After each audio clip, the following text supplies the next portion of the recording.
First, let's take a look around the Atlantic League, brought to you by Ginny Mara Cruise Planners. Let's get you everything final from yesterday. Lancaster takes down Southern Maryland in the middle game of a three-game set that has seen all the offense in the world. 9-2 the final. York takes down Lexington 11-5, and Long Island takes down Gastonia by a 15-3 score. Things got crazy today and got crazy in a big way in the only completed game of the day. Southern Maryland goes 10 for 20 with runners in scoring position. They pound out 21 hits. Ruby Silva has 7 ribbies and a dinger, and they take down the Lancaster Barnstormers 16-0. Ruby Silva has more runs batted in today than the entire Power has had the last 3 games, and that's his former team.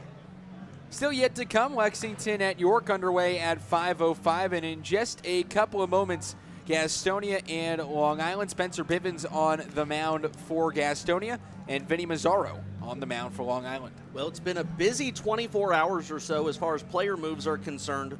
First off, how about one that happened last minute yesterday? Ben Revere, the hitting coach for the Lexington Legends, was activated for the game, which he had not played yet this year, went 2 for 3 with a couple of RBIs. And this is a guy who, remember, was a part of the Minnesota Twins and the Philadelphia Phillies in the late 2000s, early 2010s, and he still got it.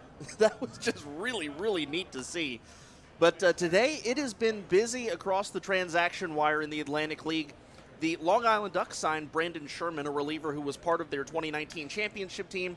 Brandon Sherman, a 3.86 ERA out of the bullpen in 2019, and returns to Long Island. The Lexington Legends released outfielder Jerome McDade, not a starting outfielder, but a depth piece there for the Legends that they have let go. And how about your High Point Rockers? It has been a busy, busy day in High Point. Obviously, Mitch Atkins, we talked about that yesterday, has come back from Mexico. He's the starting pitcher today. And then here is the last big movement for today. The High Point Rockers, as of today, traded right-handed reliever Daniel James to the Cleveland Railroaders for Ezekiel De La Cruz and Taylor Wright. They also traded Ricky Knapp to Winnipeg for Joey Gonzalez. The big one that stands out to me, we talked about it a little bit ago, Javik. I really, really like this Taylor Wright addition for the High Point Rockers. You look at his numbers in Cleburne, 28 games, 1 start, but mostly a reliever, a 3.44 ERA. And the thing that stands out to me is the 33 strikeouts in the 36 innings and only the 2 home runs allowed as well. Well, that's a big thing. On the other side of the trade, Knapp going to Canada, the Goldeyes just being allowed to play at Shaw Park in Winnipeg a couple of days ago. Joey Gonzalez will most likely slot into the rotation. He's made 13 starts this year. The ERA and home runs not too great. 11 home runs allowed, 5.08 ERA, but they were playing at a ballpark. They're playing in Jackson, Tennessee, because, well, they weren't allowed to go to Canada. They had to find refuge somewhere in the United States. That is a very small ballpark. Tourist Point plays massive, and he also comes with a 70-30 strikeout to walk ratio. If you keep those fly balls in the ballpark, the strikeouts play well, and the walks really good if they translate over. And the last one to mention, Ezekiel De La Cruz. This guy is a guy with a really small sample size. He pitched in the Arizona Diamondbacks organization, the Dominican League, and the Rookie League for the Arizona Diamondbacks. But listen to this career number from him. In 118 professional innings, 138 strikeouts. This is a guy with a lot of swing and miss ability. Now, let's go ahead and take a look at today's starting lineups. First off, for the visiting West Virginia Power. Reminder, today's starting lineups built by Colt. For the West Virginia Power, leading off in center field is Connor Myers. Nate Easley, the second baseman, bats second. Teodoro Martinez in left field will hit third. Edwin Espinal, the first baseman, will bat fourth. Reimer Liriano in right field will hit fifth. Miles Williams, the designated hitter, bats sixth. Elmer Reyes, the shortstop, hits seventh. Batting eighth is the catcher, Justin Henley. And batting ninth, the third baseman, Dominic Bethencourt. Someone that I'm looking at, someone that really kind of just has been waiting to get going, is Connor Myers. Came into the weekend with a 10-game hit streak, but is so far just 1 for 8 with 3 strikeouts on the weekend. If he can get going, that's kind of where the offense comes from for West Virginia. I'm going to look at the guy right behind him, Nate Easley. His numbers don't pop out at you. 208 with 2 home runs, but he hit a couple of balls really hard yesterday. The 1 home run off of Cooper Casad and the other one that James McGowan brought back in. So I think that Nate Easley is the guy who's really got the hot bat at the top of the lineup for the Power right now. Now for the Rockers, Johnny Field leading off in center field. Giovanni Alfonso, the shortstop, batting second. Stephen Cardullo at third base hits third. Jerry Downs, the first baseman, batting cleanup. Stuart Levy, the catcher, bats fifth. Jared Mitchell in right field will hit sixth. And James McGowan, the left fielder, hits seventh. J.R.D. Sarcina at second base bats eighth.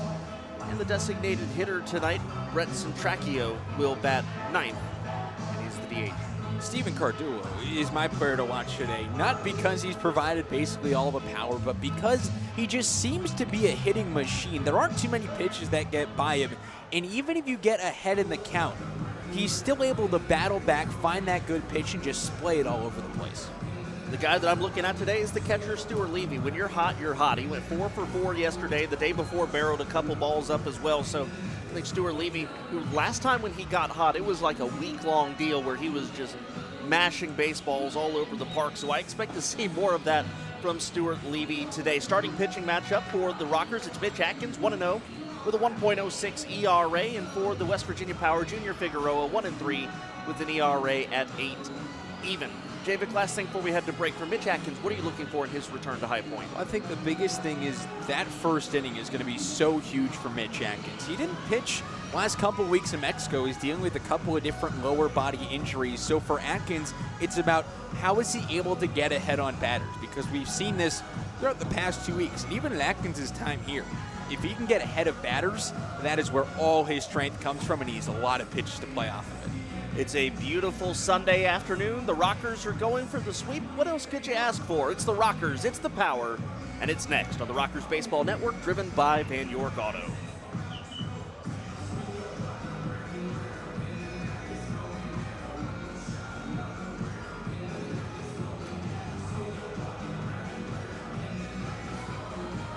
Here they are, fans, your 2021 High Point Rockers. Let's make some noise.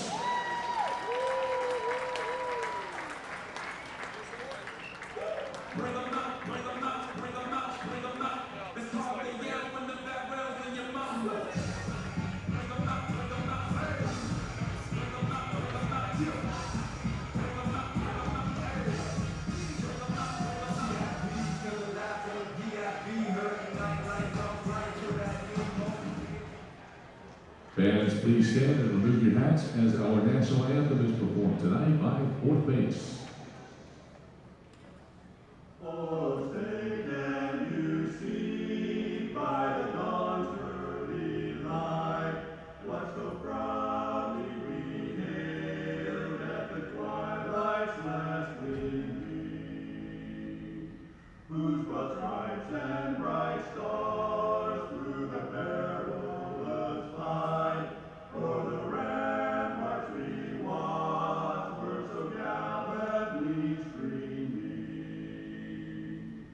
and the rocket's red glare bursting in air gave proof through the night that our flag was still there. Oh, say does that star-spangled banner yet wave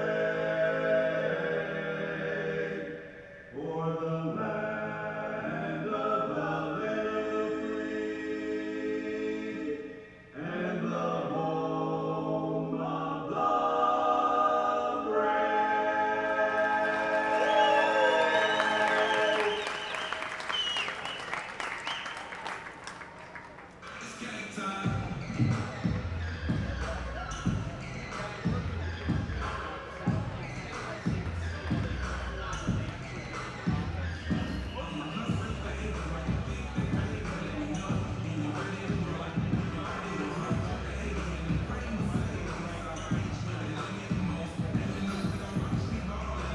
Okay, Rockers fans, I am with my friend Levi, and he's going to tell us the two most important words of baseball. Which are? Play ball.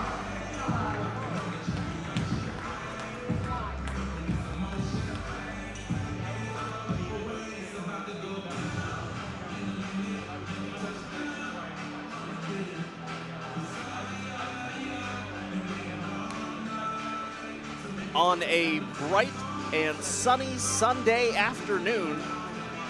The future, at least for the Rockers right now, looking bright and sunny as well, and a lot of that has to do with A, the team is playing well, and B, they brought back their season-opening ace on the mound in the form of Mitch Atkins, who makes his return today from Mexico. Good afternoon, everyone. Kendrick Fruits and Javic Blake here with you again on this sun-splashed Sunday as the Rockers close out their home schedule for the first half of 2021 as they look to go for the sweep against the West Virginia Power. The lineup for the Power again: Myers, Easley, Martinez, Espinal, Liriano, Williams, Reyes, Henley, and Bethencourt. And Javic, I tell you, it's a sight for sore eyes to see Mitch Atkins back on the mound, but not only that, this is a rotation that's been fantastic lately, and I feel like Mitch Atkins is going to slide right in. This is like adding a superstar to a rotation that is already full of superstars. It's almost starting to become an all-star team out there. And Atkins, we saw it first couple weeks of the season. Just a treat to watch. First pitch, high fastball, ball one, but welcome back, Mitch Atkins. We're underway on a Sunday afternoon. Connor Myers, the leadoff man, without batting gloves, pops this one up in the infield. Stuart Levy tosses the mask as this one starts to drift foul. Jerry Downs there as well, but Levy will make the catch. And it's a good welcome back for Mitch, who before heading to Mexico was 1-0 with a 1.06 ERA, 11 strikeouts, only one walk in 17 innings pitched.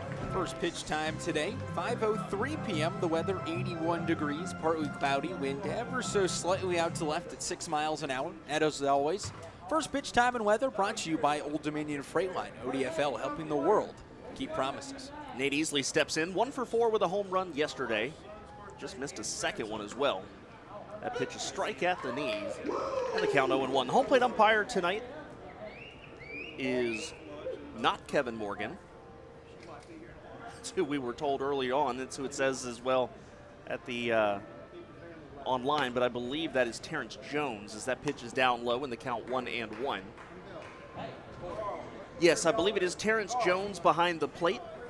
Calvin Baker down the first baseline. Kevin Morgan, the third base umpire. The 1-1 swing and a miss from Easley, and the count now a ball and 2 strikes.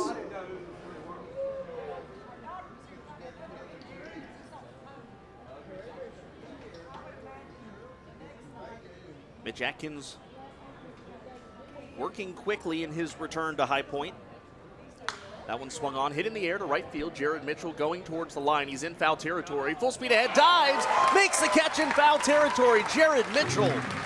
What a play for out number 2. Time to check the defensive alignment for the Rockers as the replay comes on our screen. Just a pretty play from Jared Mitchell, and as always, leaving his feet, looking good doing it. James McOwen in left, Johnny Field in center. Jared Mitchell is in right, third to first around the infield. Steven Cardullo, Giovanni Alfonso, JRD Sarcina, and Jerry Downs. Stuart Levy behind home plate. First pitch to Teodoro Martinez. Fastball strike in the count 0-1. Mitch Atkins made 3 starts before heading to Mexico. Only one was here at Truist Point. It was the home opener against Lancaster, in which he didn't give up a run in 5 innings, but because the offense took a little while to get going, he was stuck with a no decision in that one. Fastball, called strike on the inside part of the zone, and the count 0-2. He has pitched against West Virginia, gave up 1 unearned run in 4 innings back on June 13th before leaving the ball game with a little lower body injury.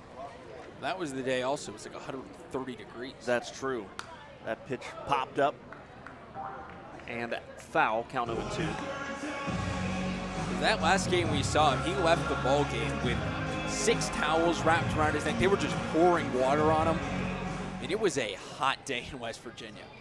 I think the lower body injury ended up being like a cramp or something like that, plus some dehydration issues. That off-speed pitch poked into center field, but Johnny Field there makes the catch battling the sun. And how about that? Mitch Atkins on 9 pitches with a 1-2-3 first inning in his return to Truist Point. We go to the bottom of inning number 1. No score on the Rockers Baseball Network, driven by Van York Auto. All right, fans, see farm equipment I'd like to help us welcome the one, the only Hyde the Rockin' Horse. Here he comes, around the world track. His best friend Shane. Put your hands together and cheer them on as they make their way around the field. For all of your farmers with a neat feast to visit, Safe Farm Equipment on Richmond, North Carolina. Rockers fans, make some noise for birthday boy Hyde.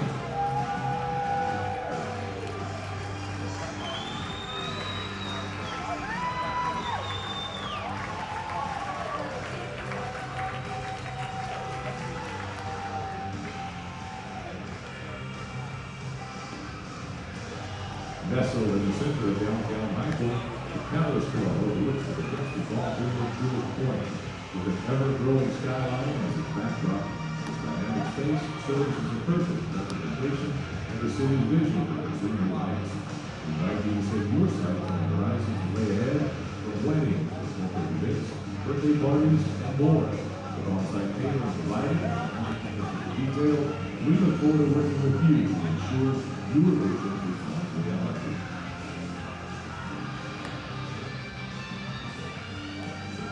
Now for West Virginia, the right-hander, Junior Figueroa.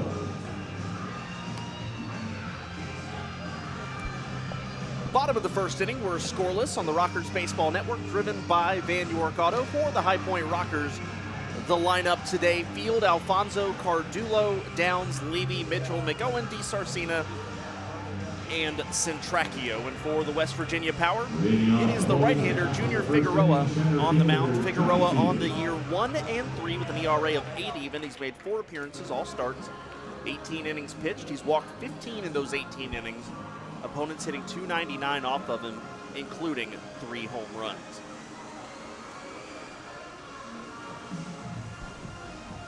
Johnny Field steps in. The average has dropped all the way down to .246.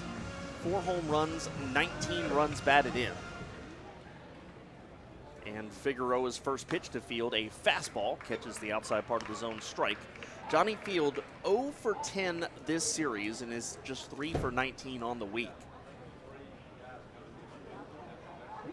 Looking to break out of this little slump as he fouls that one off, and the count 0-2.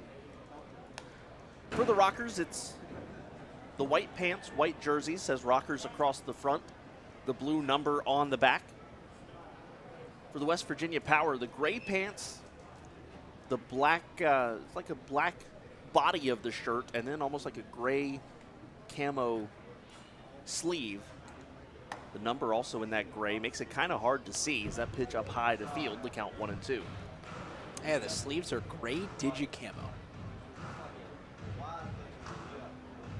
With an already black jersey. From far away, they just look straight black. It does. The closer you get, it looks kind of cool. A ball and 2 strikes to Field, curveball, and almost clipped him. It looked like a curveball that ended up going behind him. And the count 2-2.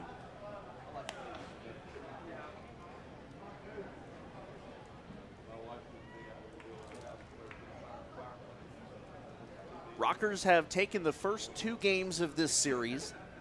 They are trying to do something they have not done yet this year. First, the 2-2, that's fouled off. And the count stays 2-2, and a nice catch there by a fan back behind the plate.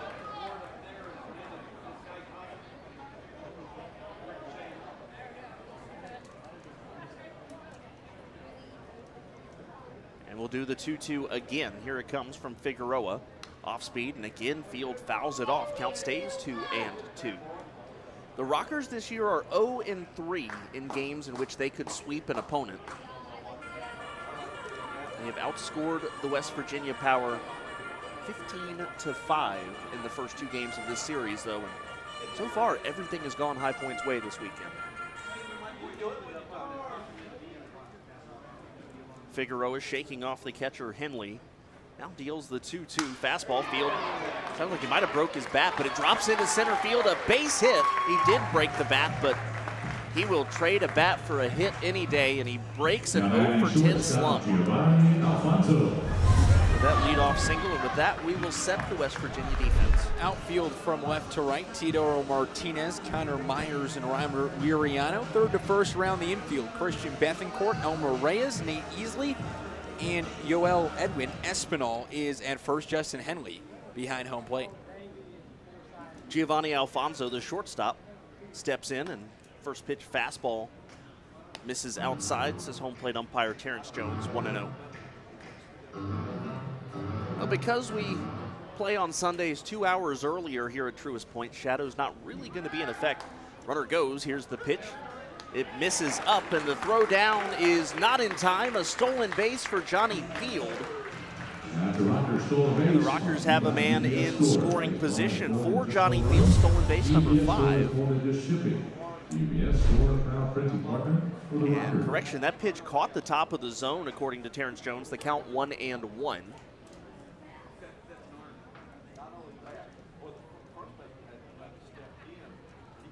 Alfonso ready to do some damage now with the runner in scoring position. He's been one of their better hitters in those situations. That pitch missed, and the count 2 balls and a strike. But he also is the only Rockers player to have laid down a sacrifice bunt. First 2 pitches, that's exactly what we've seen. Hitting .304 with all 27 of his RBIs in this scenario. This one hit on the ground to Espinal, and they're going to say he did not catch it. It was very close, and Espinal's going to go to first, the only play he had, as Johnny Field heads down to third base. That was very close to being caught just off of the turf by Espinal, but ends up being a ground out to first for Alfonso, and it's a productive out to moves Field to third.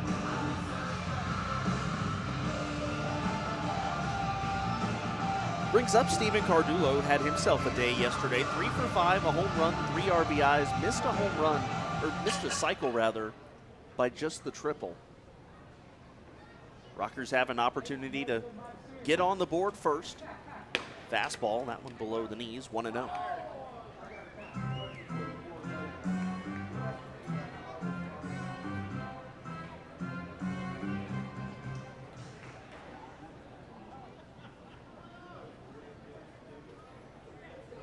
Figueroa comes set. The tall righty deals. This pitch just inside. And the count 2-0. Well, for High Point, they are, I don't want to say adjusting necessarily. That's not the word I'm looking for. As this one swung on, hit down the line. This is going, hooking into the corner. It does, and then one hops the wall. It's a ground rule double for Steven Cardulo, another extra base hit for the Rockers, and they take a 1-0 lead. There's just a little bit of light clouds in the distance, and I kind of lost the ball there for a moment, but Steven Cardulo absolutely right down the line. That is his 3rd double of the series. RBI number 33. Brings up Jerry Downs, 1 for 4 yesterday, hitting .312 with 8 home runs and 30 batted in. First pitch here, a strike up at the top of the zone, count 0-1. Anyways, as I was saying a moment ago, the Rockers aren't really adjusting to life without Michael Russell. That's a guy that you really can't replace on this team, but they've done well the couple of games since Michael Russell's injury. They've won both games. That one swung on and missed, and the count is 0-2. Actually, check that. They're 2-1. They did lose the final game in Gastonia, but JRD Sarcena's done what he's done all year, and that's play really, really solid defensively, and he's showed up with the bat a couple times too, as this one ripped to first base, picked up by Espinal on a sharp hop, takes to first himself. And that'll be the second out of the inning as Steven Cardulo heads over to third base. Brings up Stuart Levy, who had himself quite a day yesterday. 4 for 4 with a couple of doubles and 3 runs batted in.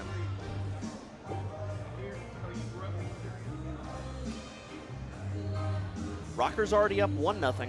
Have an opportunity for more with a man at third base. We're in the bottom of inning number 1. And Figueroa deals fastball, and Levy swings. Hits this one high and deep. It's going to go foul.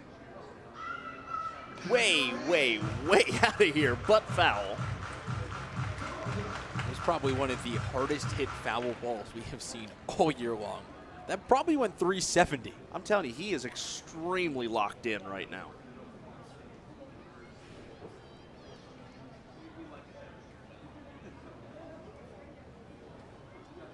Here's the pitch. That's a fastball up, and they're going to say it clipped him. And Levy will head down to first base on the hit by pitch. For Stuart Levy this year, he has now tied Jerry Downs with the most hit by pitches with 10. Now to bring up Jared Mitchell. Mitchell 0 for 3 yesterday, leads the team with 11 home runs and 42 runs batted in.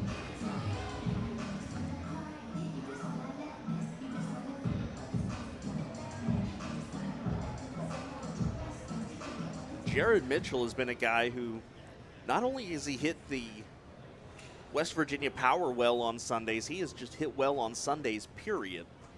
First pitch fastball up, and the count 1-0. And I don't know if it has to do with the fact that it's day games and he likes hitting in day games, but on Sundays this year, he's hitting .267 with 5 of his 11 home runs and 12 of his 42 runs batted in.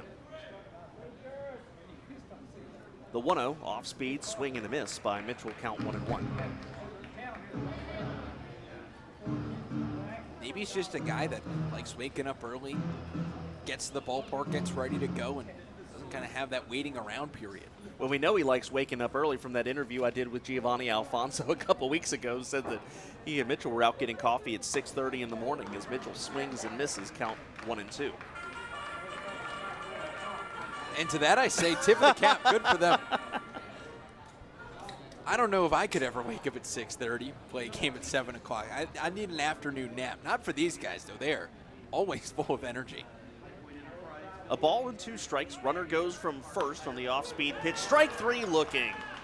They'll ring up Jared Mitchell, and that will do it for the Rockers in the first, but not before run comes in on Stephen Cardulo's ground rule double. We go to the second. High Point leads 1-0 on the Rockers Baseball Network, driven by Van York Auto. Your health is our concern. Hey, Rockers fans, turn your attention to the third base side of the field to watch our mascot friends battle each other for tonight's Blue Ridge Company's dance off. We need your help cheering them on as they put their skills to the test and see who can show off their best moves. Let's throw it down to Shaylin, Skinny Height, and his mascot friend. All right, Rockers fans, I am joined by the birthday boy Height. I am joined by Chubby the Trekkers, Sparky from the fire department, and Glizzy. They are going to show us their best dance moves. Let's cheer them on. Are you guys ready? All right, cue it up. Here we go. We're going to go with it. Chubby got it, isn't it? Oh, right. Let's make some noise for me, folks. Get them hyped up. Okay. Oh, mercy. Look at this. Look at that. That was pretty fantastic. Oh, Shelby's coming in with the word. All right. Let's take a moment to see who you guys think won. Let's hear it for Sparky. Let's hear it for Hype. Let's hear it for Chubby. Let's hear it for Grizzy. All right, Grizzy, you won. Thank you for participating. Top of inning number 2. The Rockers on top of the West Virginia Power right now, 1-0. And Mitch Atkins only needed 9 pitches to get through that first inning, setting down the top 3 West Virginia Power hitters. Kendrick Fruits, Javik Blake here with you from Truist Point as the Rockers conclude this weekend series and finish up their home schedule for the first half of 2021. They head on the road to Lexington for 3 to start the second half, but don't worry, there's about to be a 12-game homestand. So if you have not gotten to see the Rockers yet this year, you're about to have a ton of opportunity. Yeah, they go on the road for 3 games, and then they just don't ever leave home again. They come home for 12 in a row, and the big thing is we've seen how good this team is at home. And even though the first half's out of reach, they're really gaining momentum in the second half. They have won 7 out of 9 home games. It's that pitch to Espinal outside, 1-0. Edwin Espinal, 308, 5 home runs, 27 batted in. Atkins working quickly, deals fastball, and this one inside 2-0.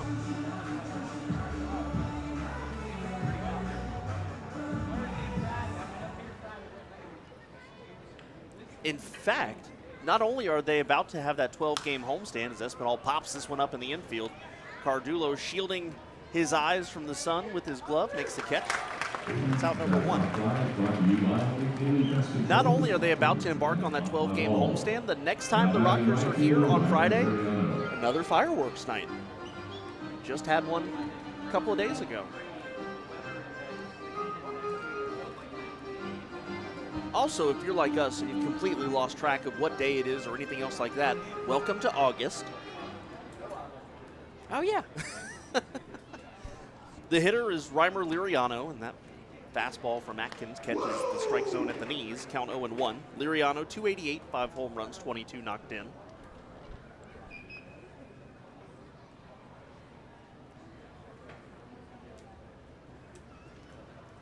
And Atkins delivers off speed, swing and a miss. And the count 0-2. High Point has now outscored West Virginia 16-5 in this series.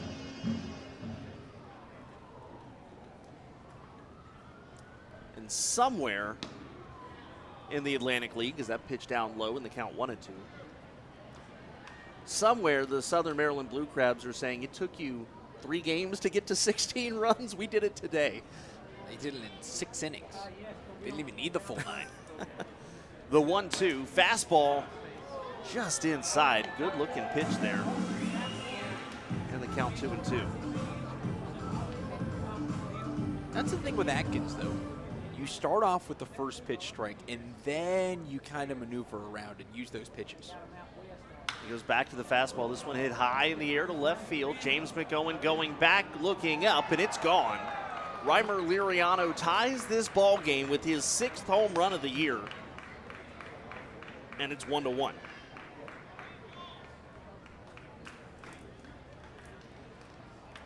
I was just about to say that Mitch Atkins had just brought his ERA below 1 in the Atlantic League this year, but so much for that. Now it's at 1.47. That's what happens when you've only pitched 20 innings this year. Brings up Miles Williams, the designated hitter, another guy with some pop for this power team. 228, but 7 home runs. Atkins deals this one just outside, and the count 1-0. Well, the thing for Atkins on that last pitch was it was just something up in the zone, and even if it was middle in, middle outside, guys will hit it. 1-0 swing and a miss. He's got Williams way out in front. And the count, a ball and a strike.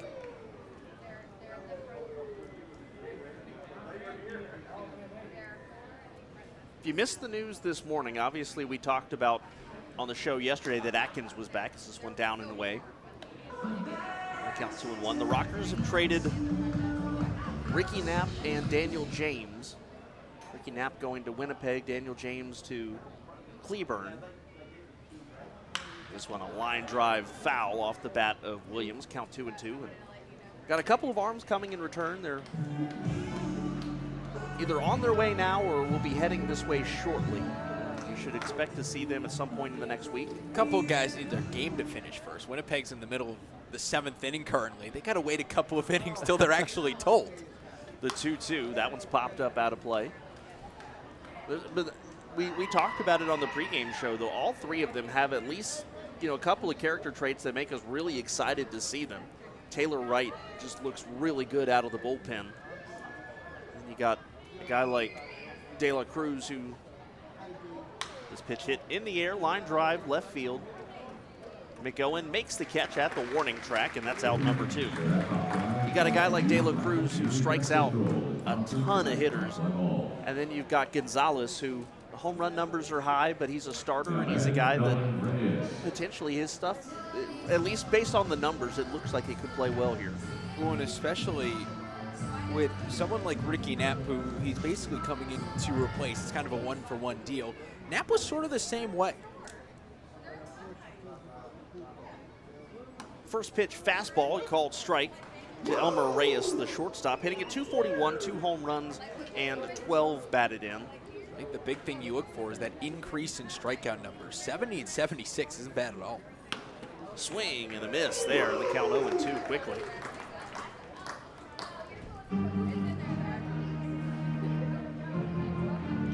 That right there is that Mitch Atkins changeup we have been waiting a couple of weeks to see.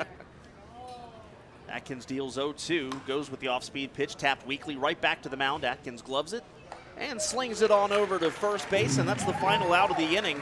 He does allow the solo home run to Reimer Liriano, but looks good otherwise. We go to the bottom of the second, tied at 1 on the Rockers Baseball Network, driven by Van York Auto. Ability and support. Choose DPCC, choose success. Learn more at www.dpcc.edu today. Don't forget that after today's game, children 13 and under can run the bases. Once the game ends, these young fans who wish to run the bases and those who want to watch the children run the bases line up behind section 115. That's it, the Rockers Nation. Visit www.highpointrockers.com/auctions for a chance to win one of the YWCA High Point specialty jerseys from Friday night's game.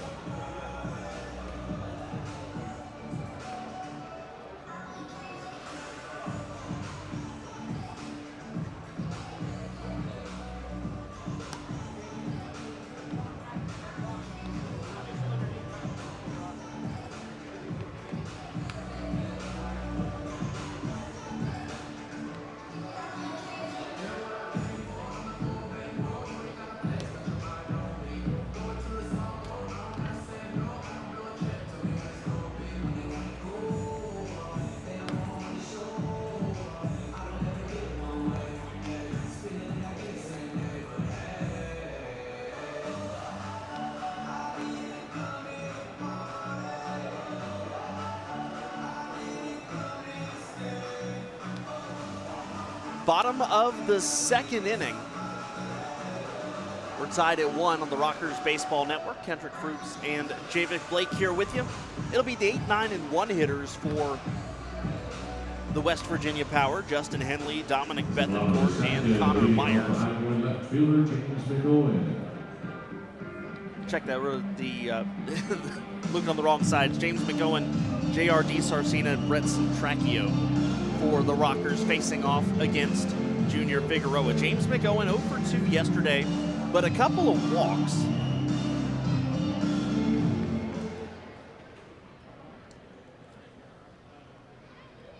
And Figueroa deals fastball. McGowan pops this one up into shallow right field, and it's going to be the right fielder Liriano making the catch. Now batting second baseman J.R.D. Sarcina. Brings up J.R.D. Sarcina, 1 for 3 with an RBI yesterday. He's hitting at .247 with 3 home runs and 15 batted in.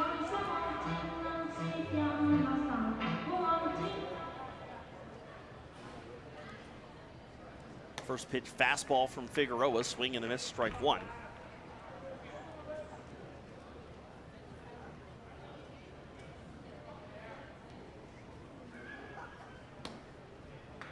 There's a strike quickly to D. Sarcina, now 0-2.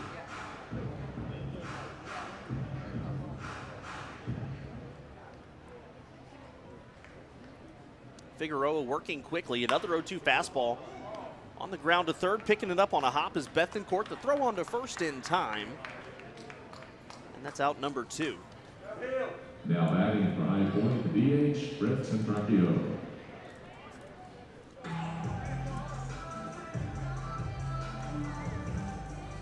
Brett Centracchio picked up his first professional hit yesterday, was 1 for 3.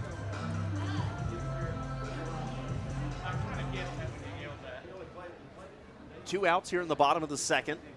Fastball, swing and a miss. Just got a piece of it, fouled it off. Count 0-1.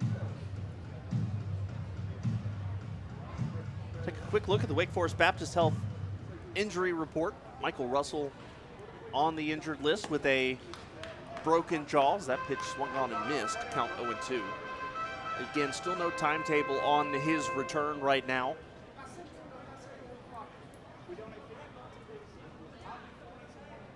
There's the 0-2. Down low, a ball and 2 strikes.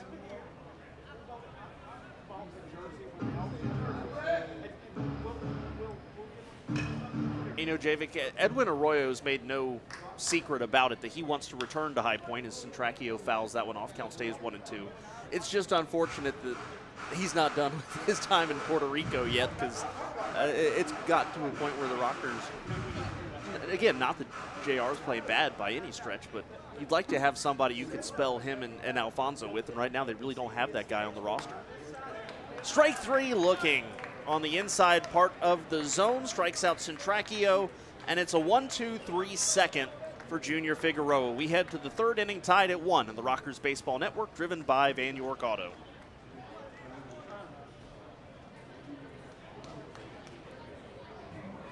At Harvard University, we are focused on preparing students for the world as it is going to be. Hi, I'm Smith Marshall, and I am proud to be High Point University's sports executive president. All right, Rockers fans, it's time to dance for WKZL 107.5 Dance Camp. Show us your skills.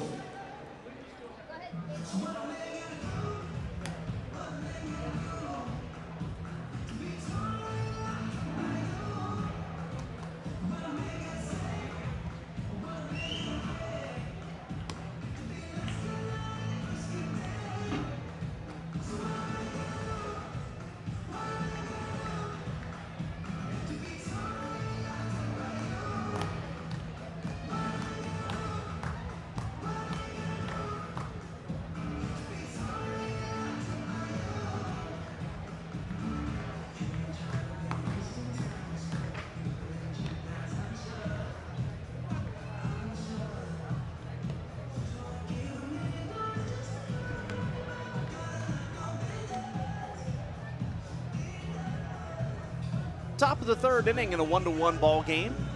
Kendrick Fruits, Javic Blake here with you as the Rockers trying to go for the sweep of the West Virginia Power to close out their home slate of the first half of 2021. Today is game number 59. Game 1 of their series against Lexington in Kentucky on Tuesday will be the conclusion of the first half. We got business to attend to here first today. It's Henley, Bethencourt, and Myers, the 3 scheduled hitters. Justin Henley, a guy that we have not seen yet in this series. He's hitting at .263, a home run, and 3 batted in. Fastball swung on, ripped foul down the right field side, 0-1. This is the 3rd game of the series. This is the 3rd different catcher we have seen for the West Virginia Power. Yvonne Gonzalez got the start. Was it yesterday, I guess it was. That one swung on and hit right down the first base line. It is going to roll foul. Count 0-2.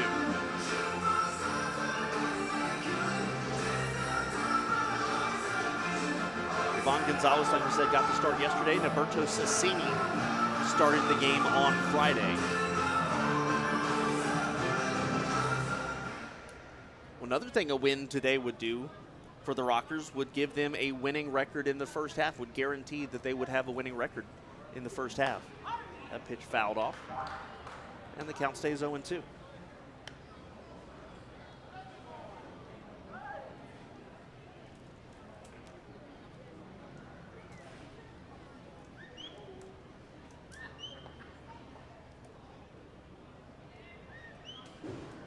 Atkins deals 0-2.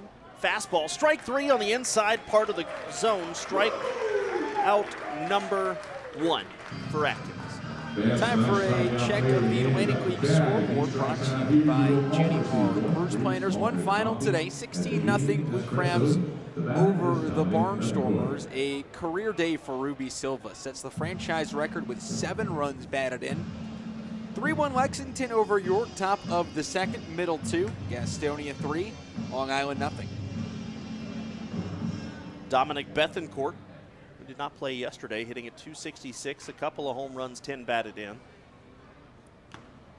Pitch swung on and tipped into the glove of Levy, count 0-1.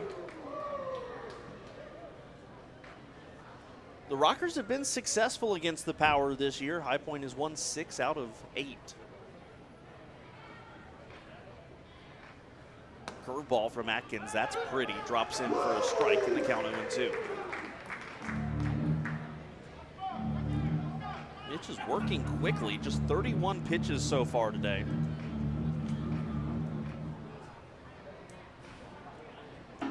Oh-2, another one in the dirt. They're gonna see if he went around. Nope, they're not gonna check. They're just gonna say he held up in the count 1-2.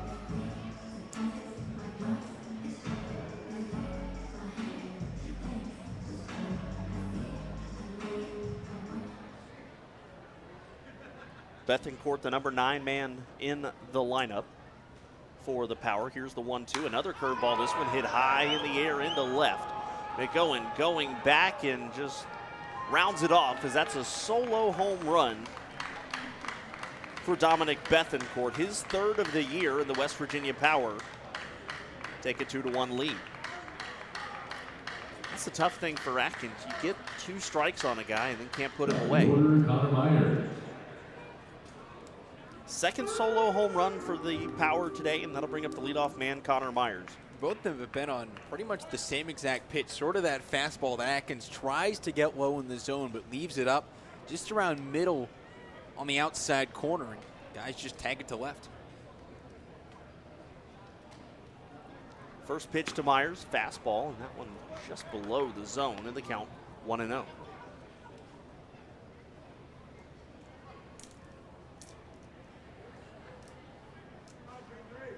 Atkins deals another fastball. Must have been outside. It had the height. Count now 2 balls, no strikes. The Rockers head to Lexington. They've already got their rotation set there. We're kind of wondering how it was going to look with Atkins coming in, but then with Knapp out, things kind of evened out. As that pitch fouled off, 2-1. It'll be Lawrence, Hensley, and Stem as the team heads to Lexington.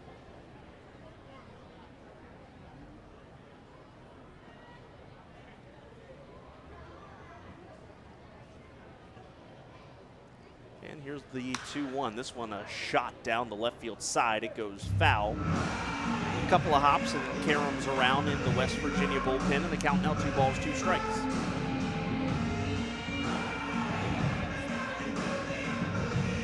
Interestingly about the West Virginia Power, they only hit 22 home runs in July, which was the worst in the Atlantic League.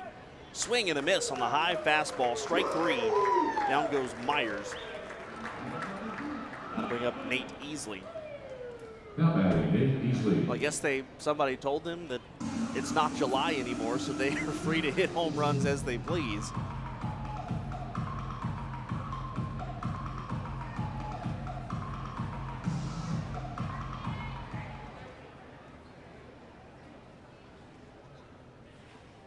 First pitch to Nate Easley, that's a fastball, strike.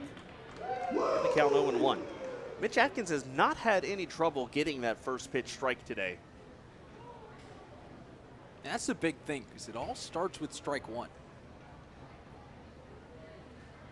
0-1, swing and a miss. Now the count 0-2 to Easley. Well, that's the big thing with Atkins. He starts off with that fastball and then throws the slider. That's about a 10-15 mile an hour difference, and guys are just way out ahead of it, and that's how he gets to 0-2 so quickly.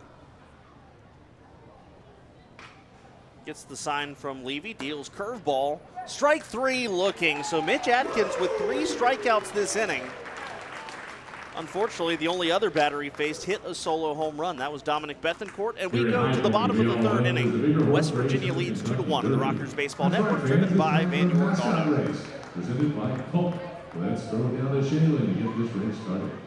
Okay, Rockers Nation, we have a lot of new friends on our field here today for Hike's birthday. We are very lucky. So, let's get it set. They're going to go all the way from 1st to 3rd, and let's see who wins. Let's make some noise. Are you all ready? 3, 2, 1, go! Oh my goodness. This is a sight to see, ladies and gentlemen. Hike is making his way around. He's giving it some horsepower. Here we go. Wow, did this even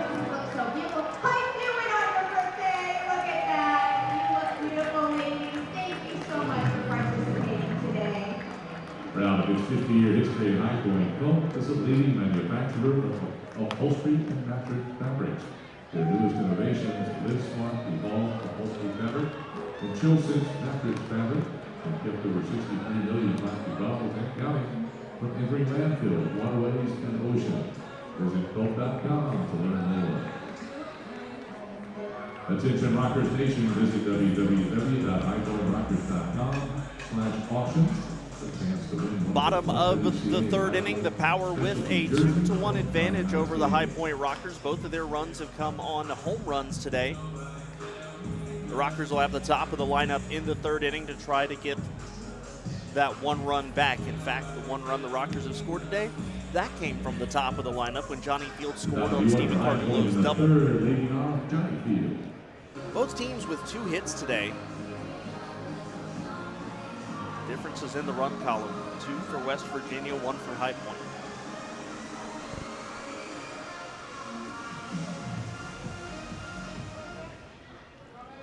Javik, we kind of talked about it in the office yesterday and today, and you made a comment a little while ago as that pitch misses to Field, count 1-0, about how the first half is out of reach and the Rockers have already been mathematically eliminated. But the way they're playing and the way that Lexington is struggling a little bit as Field hits this one into left field on the ground, base hit to lead off the third inning, and Johnny Field 2 for 2.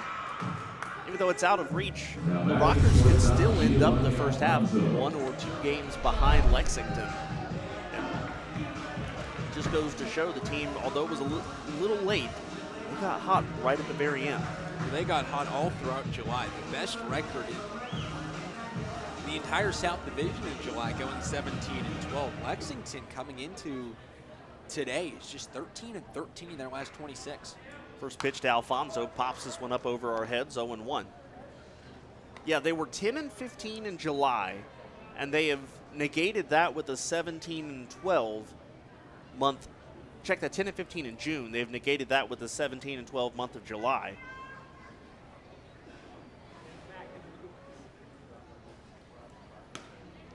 A pitch just outside to Alfonso in the count 2-1. Check that, 1-1.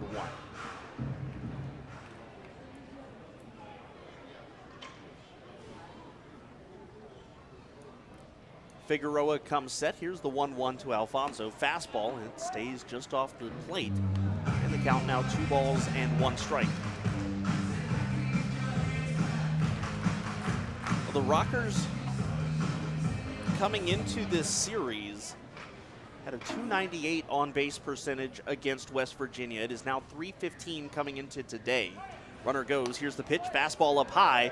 The throw down to second. In time, Johnny Field is caught stealing.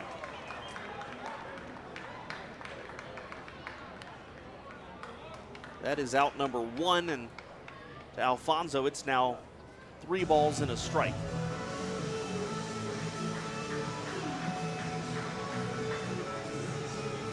Now the bases are empty. So Alfonso hits this one foul down the third base side, and the count goes full.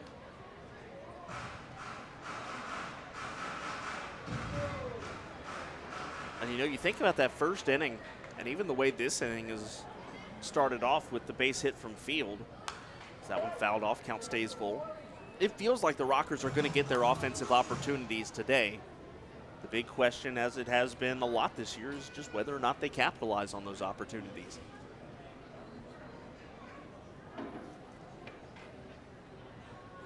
Figueroa deals another 3-2, and it's a check swing off of Alfonso's bat. And you really want to go around there. But it's an inadvertent bat meeting ball situation.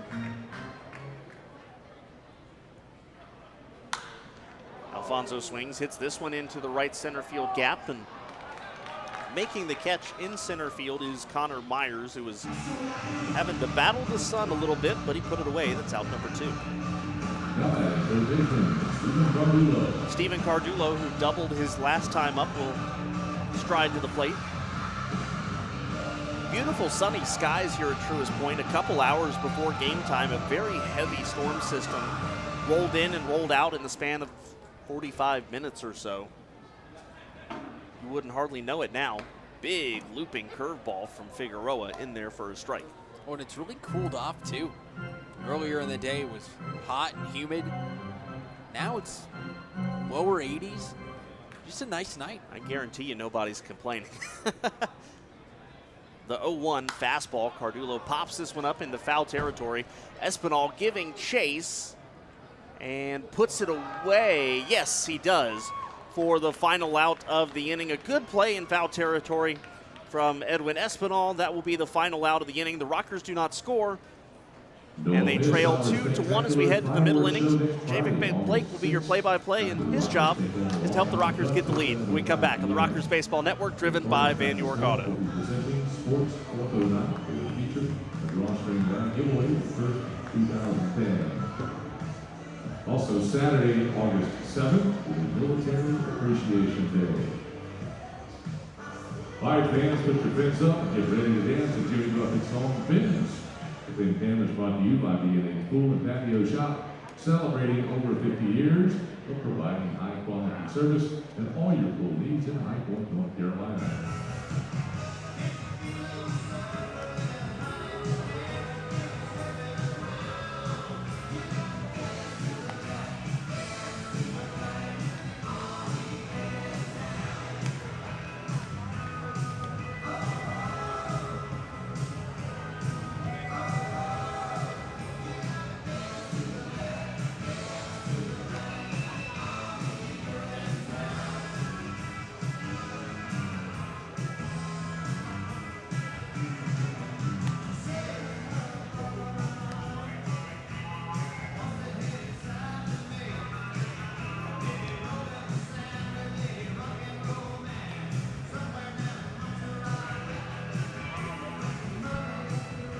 Welcome back to Truist Point, and welcome to the middle innings. Rockers down 2-1 after 3. Javic Blake alongside Kendrick Fruits.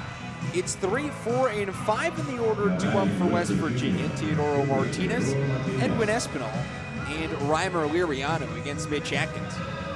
He's allowed 2 hits today, both of them solo home runs.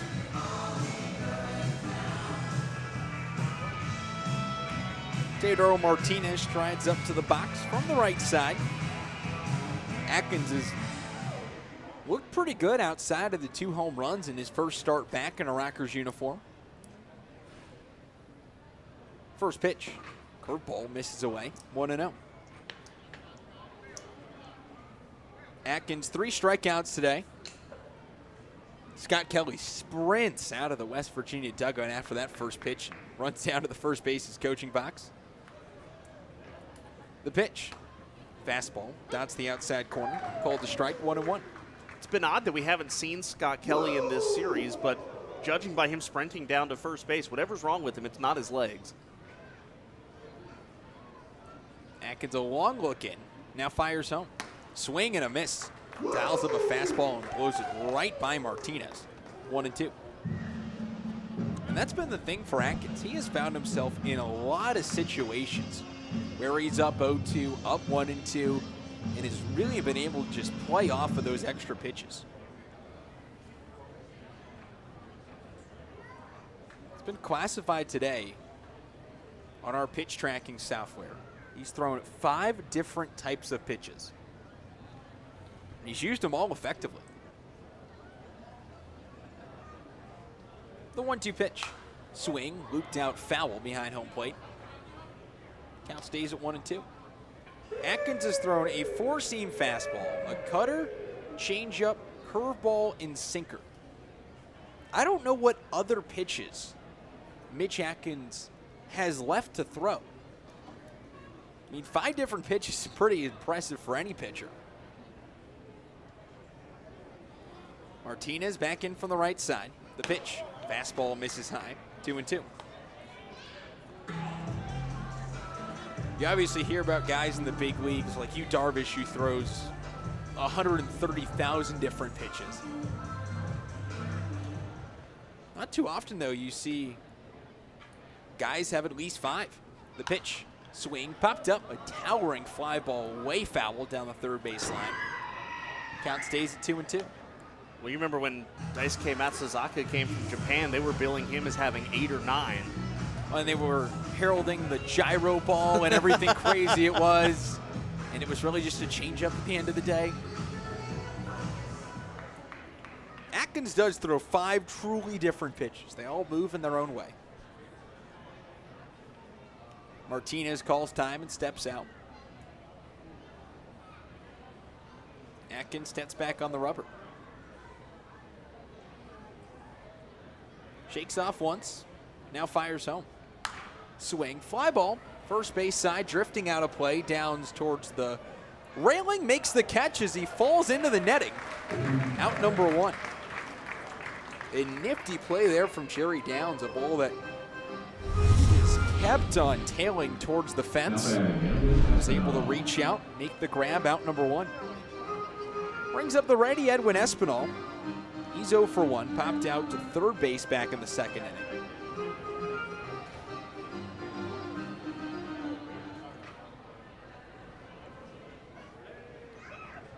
Righty shakes off twice, now fires home.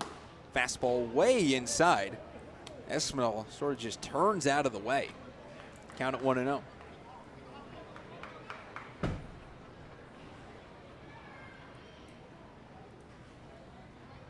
The pitch. Swing and a miss. Espinal goes down to a knee.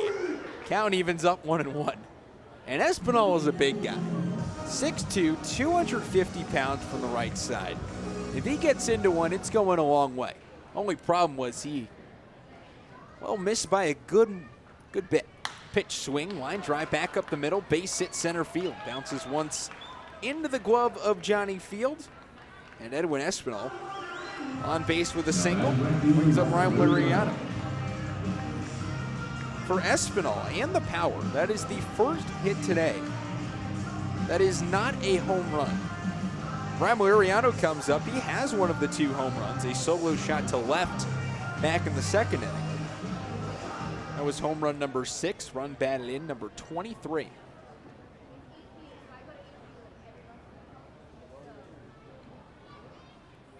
The pitch, curveball, called a strike, 0-1.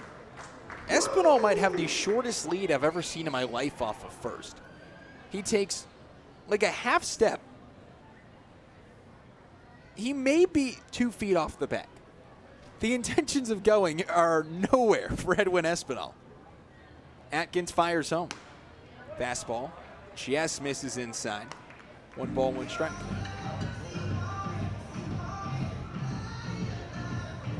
Liriano with that home run in his last at-bat has just added to a great series for the righty. He's now 3 for 7, 2 doubles and a dinger. The pitch home.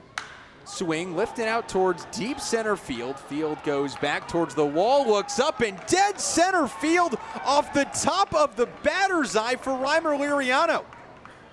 Second home run of the day, and it is now a 4-1 ball game on one of the farthest balls you'll ever see hit at Truist Point.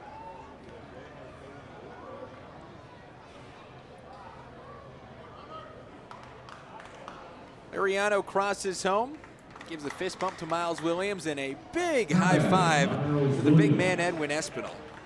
For Liriano, his 7th home run of the year, 2nd of the day. RBI number 24 brings up the righty Miles Williams. The pitch, curveball, misses away, 1-0. That was a shot. It is 400 to dead center. The batter's eye is probably about 20 feet tall above the 6-foot wall. The pitch, curveball, spins it just low. Count it 2-0. He not only cleared the wall, he came about a foot away from clearing the batter's eye, which makes it probably around 440. The pitch, check swing on a fastball, just misses outside, does not go. Count it 3-0. Now for West Virginia, they've scored in 3 consecutive innings after High Point jumped out to a 1-0 lead. The pitch, fastball, called the strike on the outside corner, 3-1. And with Atkins, it has been the same pitch that has been hit for a home run. The fastball to a righty, middle outside corner. They tag it. The 3-1 pitch. Swing and a miss. Fastball right around the letters.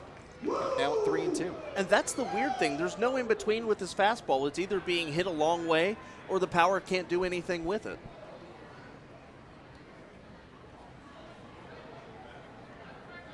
The pitch. Swing, fly ball. Right field side gets out of play. Count stays at 3-2. Williams on the day, 0 for 1. He came into today as the team leader in home runs for West Virginia with 7. Ryan Valeriano has erased the gap and now tied him with 2 home runs today. The pitch. Fastball called to strike 3 on the outside corner. 4th strikeout for Mitch Atkins, 2nd out of the inning, and brings up Elmer Reyes.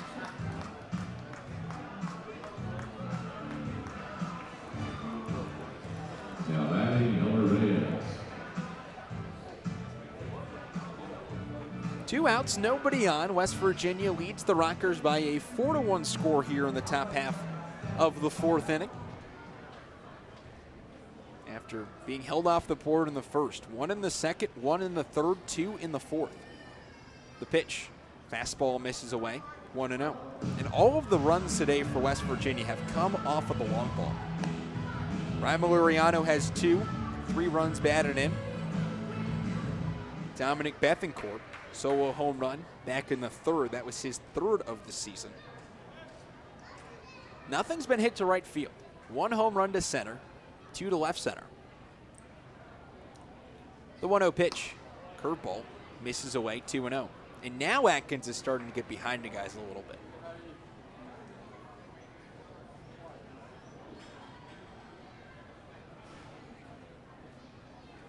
The pitch, fastball, just misses low, and another 3-0 count.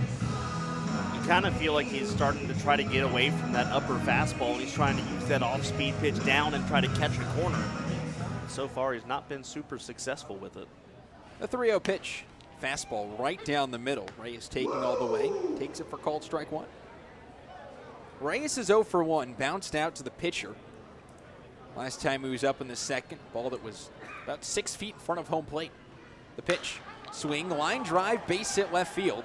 Bounces twice into the glove of James McOwen. Reyes rounds first.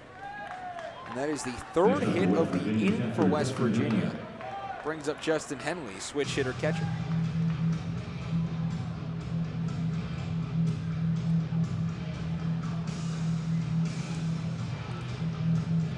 Henley, the switch hitter, up from the left side in his second at-bat.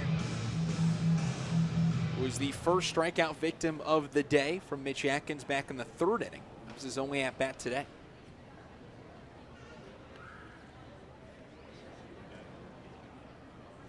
The pitch, swing, ground ball wide of first. Count at 0-1.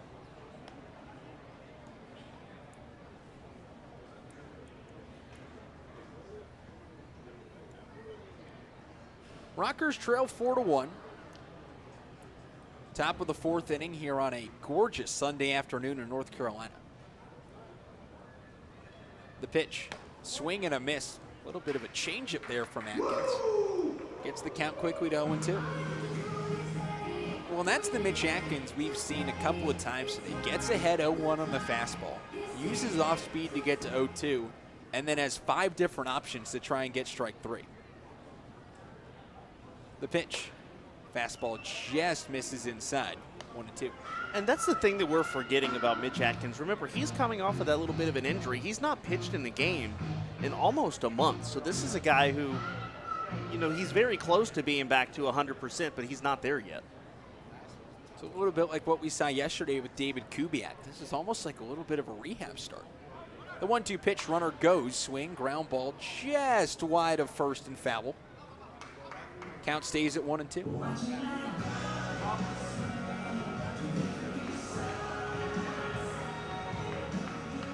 And for Mitch Atkins, his last start was on July 9th against Aguas Calientes.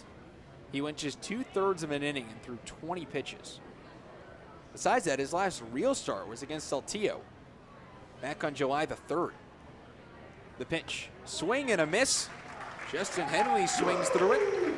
Strike 3, fifth strikeout of the day for Mitch Atkins, second Tonight's for feature Justin comes from Henley. Eli Caroline McKee with Union Power Service score Center 2 in the Farm inning on Fourth 3 Road. hits, no errors, leave one stranded. We're Are through you 3.5 looking for a at t-shirt? the point. You know what time it is? Rockers Rockers 1, Nation Power 4. T-shirt time. Rockers trying to cut into things when we come back on the Rockers Baseball Network, driven by Van York Auto.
Welcome back to the point, bottom of the fourth inning. Javic Blake alongside Kendrick Furtz. Thanks so much for joining us on your Sunday evening, just past the 6 o'clock hour.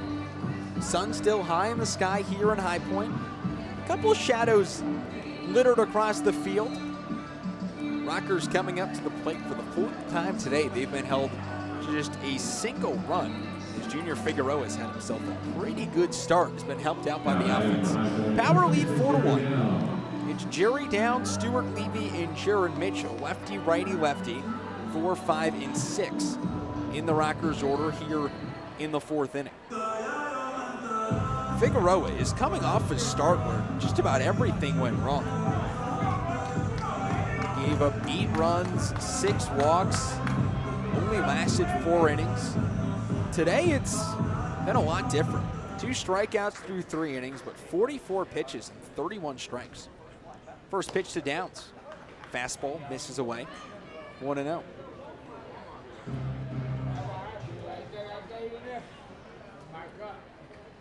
The pitch. Fastball misses away again. Count now at 2-0. Jerry Downs yesterday, 1 for 4 with a double and 2 strikeouts. That was the first game for him since Wednesday. The pitch. Swing. Popped foul. Third base side out of play. Count at 2-1.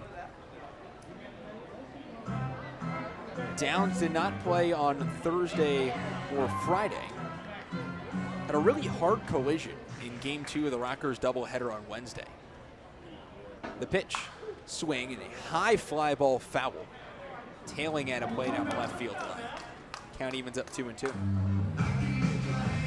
But for Downs, getting some rest for a man who this year just not really had many days off. He's been the guy at first base for the Rockers.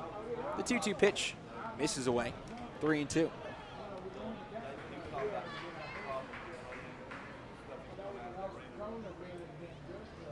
The pitch home. Swing fouled straight back. Count stays at 3-2. Rockers do have a man up in the pen. It's righty Joe Johnson.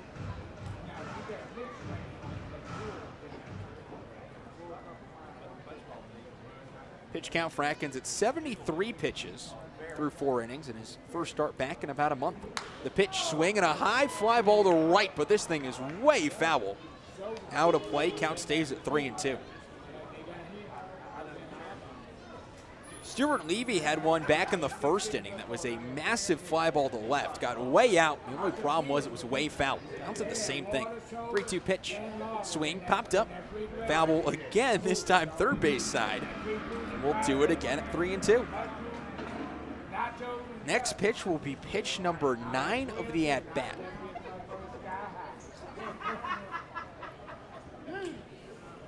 Figueroa fires home. Big looping curve misses high. Ball 4. For the second consecutive inning, Leadoff man reaches for the Rockers. Brings up the righty Stuart Levy.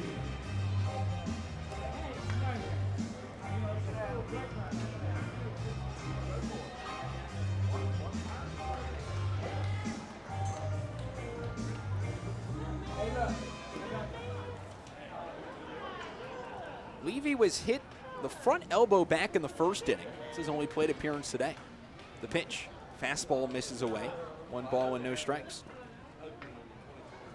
He's also reached base in 5 consecutive plate appearances going back to his 4-for-4 day yesterday. And yesterday it was probably a banner day for Stuart Levy. Maybe his best all year.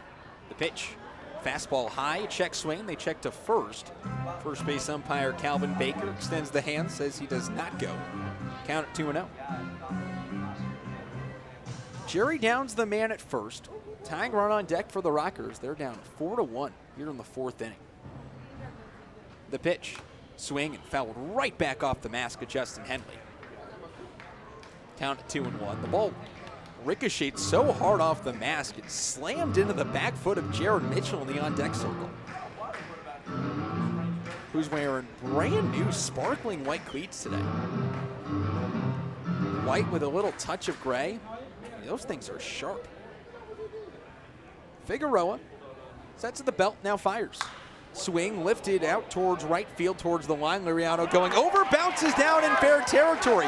Downs hustling to third as Liriano picks it up, rifles it back in. Jamie Keefe holds Downs at third, Levy to second. And going back to yesterday, that is his 3rd double of the series. Brings up Jared Mitchell, runners at second and third. Nobody out here in the 4th inning.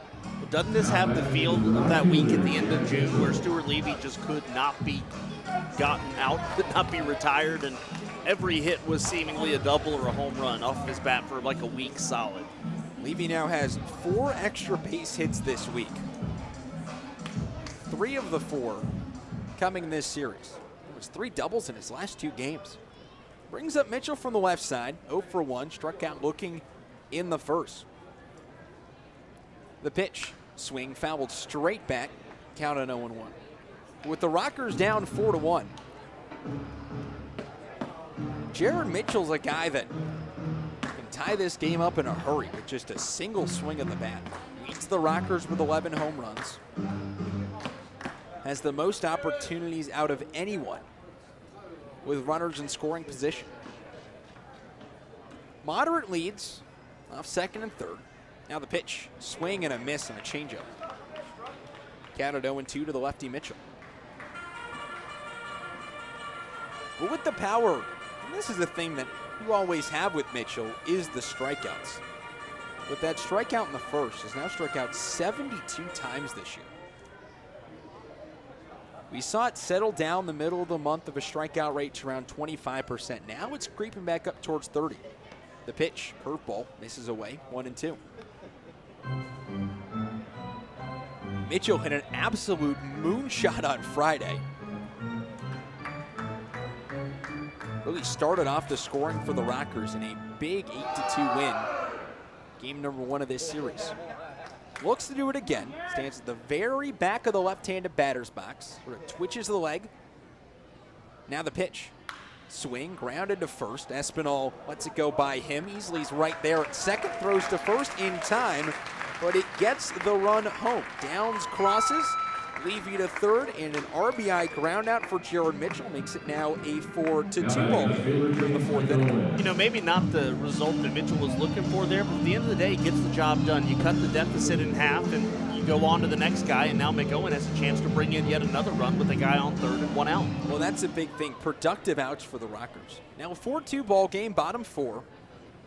Levy at third, McGowan up. First pitch swing, and this one clobbered to center field. Myers going back towards the wall, retrieves it.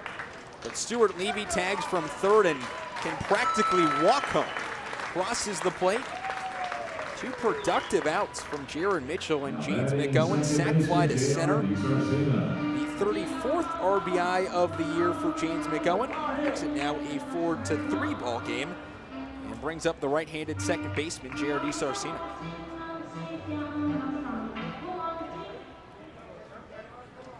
Figueroa fires home. Fastball misses high from the righty. 1-0. So the Rockers have pulled themselves right back into this one. The 1-0 pitch. Swing lofted high in the air towards foul territory. Espinal ranging over and hauls it in for the 5th foul pop-out of the game.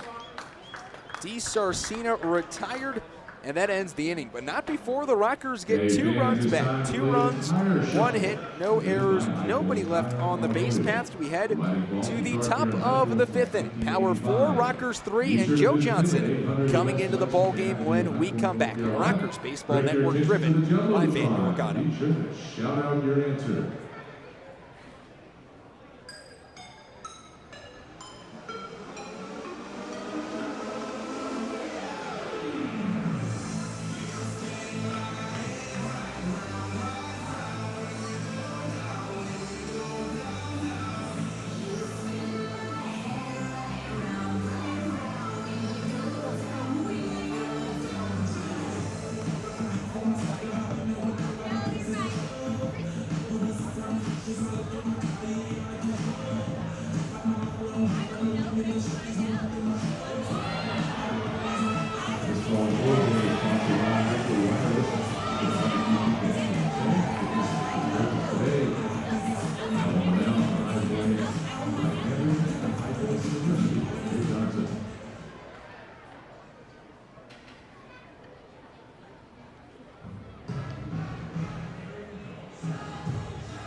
You want to represent your hometown High Point Rockers and enjoy great brews. Over in Section 104 is our team store, our craft beer bar, the High Point. Be sure to visit or leave today so you can browse our large selection of Rockers merchandise and hang out at our Big Sun Friendship Table.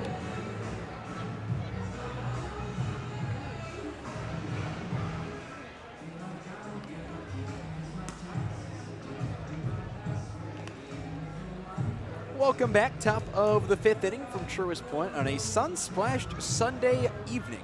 Javen Blake alongside Kendrick Fruits. Rockers down by just a run. It's a 4-3 ball game, and they head to the pen. Mitch Atkins' day is done. Goes 4 innings, 5 hits, 4 runs, no walks, 5 strikeouts, throws 73 pitches, allows 3 home runs, which brings in the 4 runs. Joe Johnson now into the ball game. Joe Johnson 2-0 on the year with an ERA at an even 4.50, 14 innings, 1 home run allowed, 5 walks, 10 strikeouts. Opponents hitting 264 off him. And with the pitcher spot due to lead off the next inning, you could see Joe Johnson hit and then pitch the next inning if he has a quick frame here. He's the Rockers' little own two-way star. First pitch from the rookie, fouled straight back. Counted 0-1. That also ends the day for the DH, Brett Centracchio. 0 for 1 with the strikeout. Man signed his first professional contract on Friday. Plays in 3 games and gets 3 starts. Not a bad way to start your pro career. Johnson fires home. Fastball high and inside. Kind of 1-1. Yesterday we saw him put together some really good at-bats too, fighting off a lot of pitches and really hanging in there in some tough counts. When you talk about rookie, Joe Johnson, we forget this all the time. He's a rookie. This is his first year. He's been absolutely amazing. Pitch, fastball, called the strike on the outside corner. 1 ball and 2 strikes. It is very hard to walk into a league where the average age is just over 29 years old. There's a 23-year-old and hold your own, but he's done exactly that. Yeah, he and DiSarcina have both really impressed in their first pro campaigns. 1 ball, 2 strikes, the count to Bethencourt. Johnson fires home. Swing, looped foul, first base side, gets out of play for the Rockers dugout. Count stays at 1-2.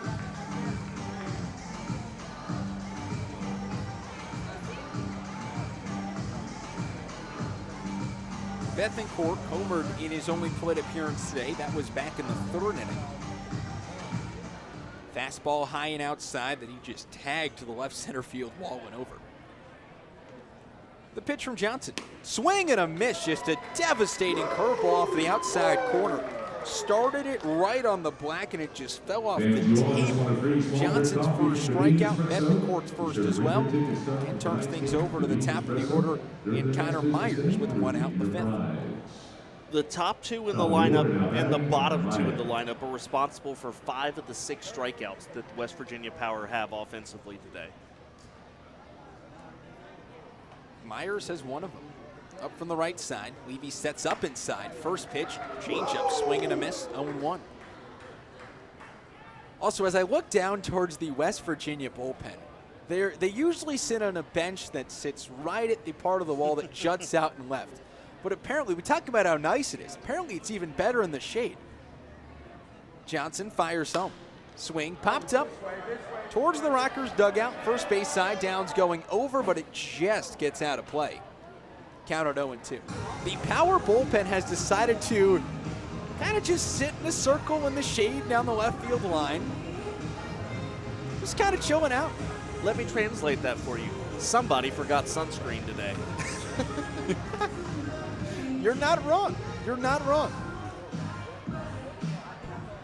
I wonder that. I always wonder, how much sunscreen does a bullpen go through? Oh, goodness, I'm sure it's insane. I wonder. The 0-2 pitch. Fastball just misses inside. 1 ball and 2 strikes. Although the spring training adage was, if you come to spring training out of shape, at least make sure you have a tan because it makes you look in shape. So maybe that's part of making you look intimidating. There is one guy out in the bullpen. Pitch swing, fouled off with a curveball. Count stays at 1-2. There is a guy out towards the water cooler. They have not brought the water cooler with them. That is still on the bench at the very end of the bench, closest to the wall, which is the wall that separates the seats from the field down the left field line.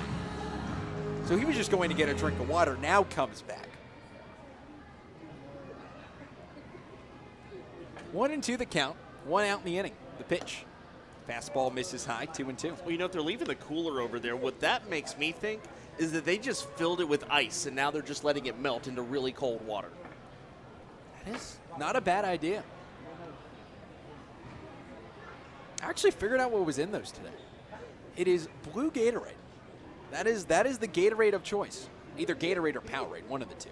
The pitch, swing, line drive, right at Cardullo! A diving snag and makes the 2nd out of the inning.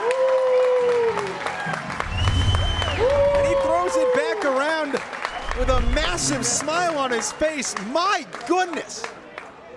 This one smacked down the line, and Cardullo goes full extension. McGowan in left, doffs his cap back at Cardullo. What a play. The third baseline is Cardullo's territory. He'll hit a double down it, and he'll take away a double from the other side. Well, if you're looking for a reason of why Stephen Cardullo was in the Pigs, there's one of them. Nate Easley now up with 2 outs. The pitch, fastball, just misses off the outside corner, 1-0. I mean, we talked about it yesterday. The Rockers are one of the flashier defensive teams in the league. There are about 3 to 4 times a week where you just go, wow. Johnson fires home. Curveball just misses inside, 2-0.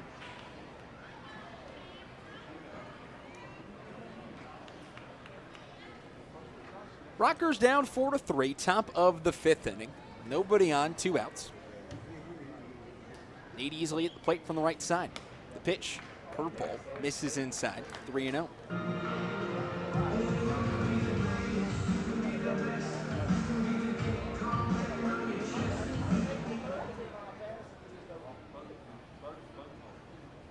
The righty fires. Fastball away and a 4-pitch walk to Easley.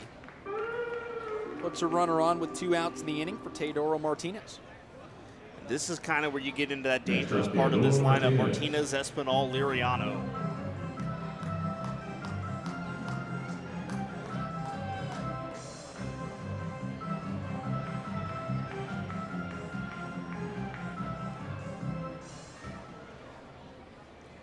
Martinez up from the right side.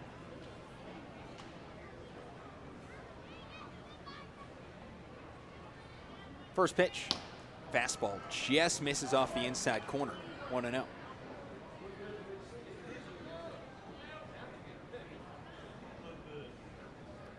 Martinez 0 for 2. No one in the top 3 in this West Virginia order has a hit. Easily is the only one that reached. Connor Myers was robbed to the highest degree 2 batters ago. The 1-0 pitch from Johnson. Swing, weakly dribbled foul down the third base line.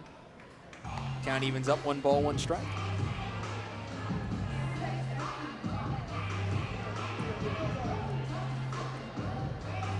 Martinez yesterday saw his 11-game hitting streak broken, which he was exactly 500 over those 11 games. He was 0 for 4 yesterday, 0 for 2 today.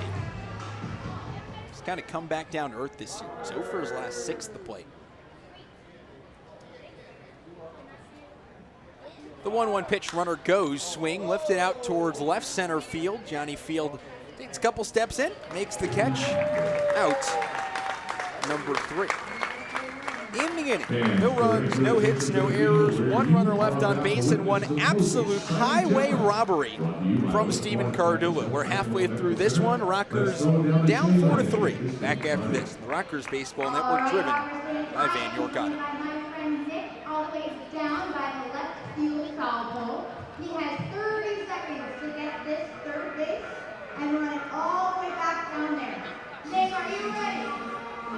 3, 2, 1, go! He's making his way. He has some speed. Look at him go. Cheer him on. Why do you cheer the back where he goes, folks? All right, Nick, good job. That's enough. And head on back. I think he's going to beat this time, or what do you twist it? 10, 9, 8, 7, 6, 5, 4, 3, 2, 1. He did it. This is a perfect amount of time. Let's hear it for him, folks. Thanks, Nick.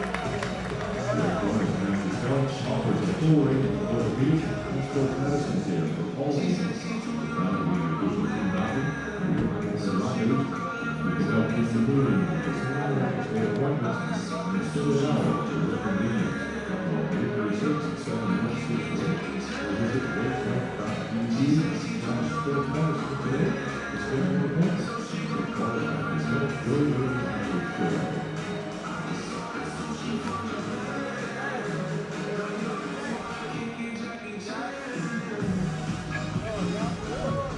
Welcome back, bottom of the 5th inning. Javik Blake alongside Kendrick Fruits. And Kendrick, you were talking about the top half of the inning. Joe Johnson was on the mound. There's a chance he comes up to hit. And here it is. Johnson up at the plate. Rockers down 4-3 here in the 5th inning against Junior Figueroa. Johnson, who pitched the top half of the inning, now up to bat. And this is not a pitcher hitting. This is a two-way guy hitting. Well, it's kind of best case scenario. First pitch to the lefty. Fastball just misses off the inside corner. 1-0. It's kind of best case scenario. He threw 18 pitches in the top half and nobody up in the bullpen for High Point. The pitch. Fastball called a strike. 1 ball, 1 strike the count. Johnson on the year batting 184. 5 walks, 13 strikeouts. The OBP at 295. The pitch. Swing fouled off. Count at 1-2. You mentioned this last night in his pinch hit appearance. Johnson is not one that has many at-bats in a starting role. They are either coming when he's on the mound or as a pinch hitter. The pitch misses away, 2-2.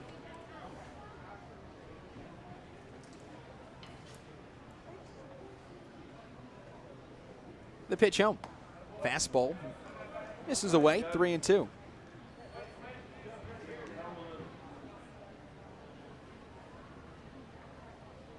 The pitch, swing, fouled off, third base line, out of play from Johnson.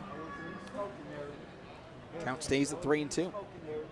Johnson is one of the only players on the Rockers to wear the 2-flapped batting helmet. The pitch, swing, another foul ball. Count stays at 3-2. Most of the guys will go with the 1 ear flap. But for Johnson, he goes with the double one. Now, you use double ear flaps in college for your helmet. Time called, everyone steps out, steps off. You also see a couple of switch hitters will sometimes do that. not a whole lot anymore. The pitch, swing and a miss, elevated fastball. Johnson down on strikes, brings up Johnny Field, who has enjoyed himself quite the day today. 2 for 2, 2 singles, and is 1 for 2 on stolen bases. I always liked the double ear flap though, because I felt like it wasn't going to fly off my head when I was running around the bases. I was never good enough to use anything but a double ear flap. Field up from the right side. First pitch, big looping curve, misses high. 1-0. Rockers down 4-3 to the Power. Final game of a 3-game set. Rockers won the first 2 in very convincing fashion. The 1-0 pitch, swing, ground ball right down the third baseline. Sliding stop by Bethencourt, picks it up from his knees to throw to first, not in time. And Field beats it out. It's his 3rd hit of the day. But a good play by Bethencourt. His diving stop pretty much negated the chance of extra bases for Johnny Field. Brings up Giovanni Alfonso. Tying run is now on the base paths.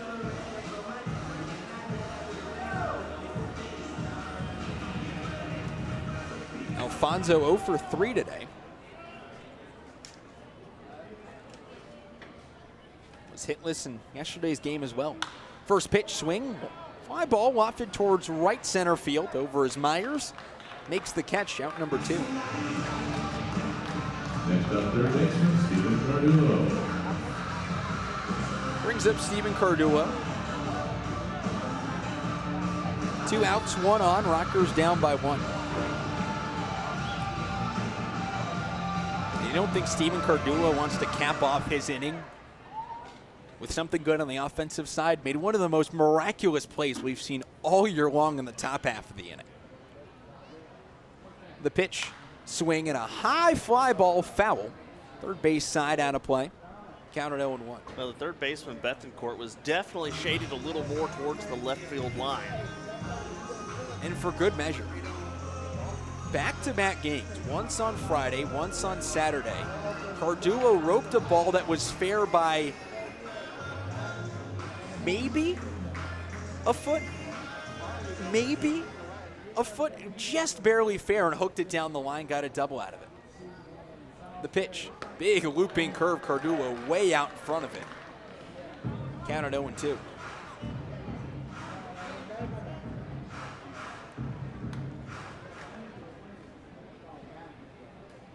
Short lead off of first for Field. He's attempted to steal second every time he's been on the base paths today.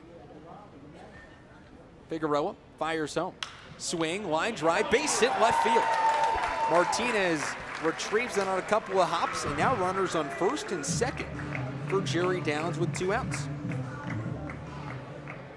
Tying run for the Rockers sits at second.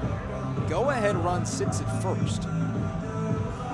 Jerry Downs, a man who you feel like the big one's coming. It's been a couple of days since he's seen a baseball go out of the yard.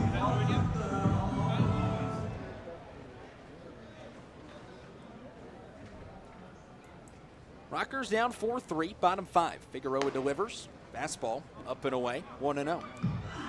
Well, the day's transactions are not over yet. Just got a heads up of a trade that just went down within the league between Lancaster and West Virginia. Figueroa checks second, comes home. Fastball misses away, 2-0. The West Virginia Power have acquired reliever Junior Rincon from the Lancaster Barnstormers for a player to be named later. So they have 2 juniors now. They have Junior Figueroa on the mound and Junior Rincon. They have a monopoly in all the juniors in the Atlantic League. The pitch, Downs watches it away, 3-0. Downs walked in his last plate appearance. That was to lead off the 4th inning.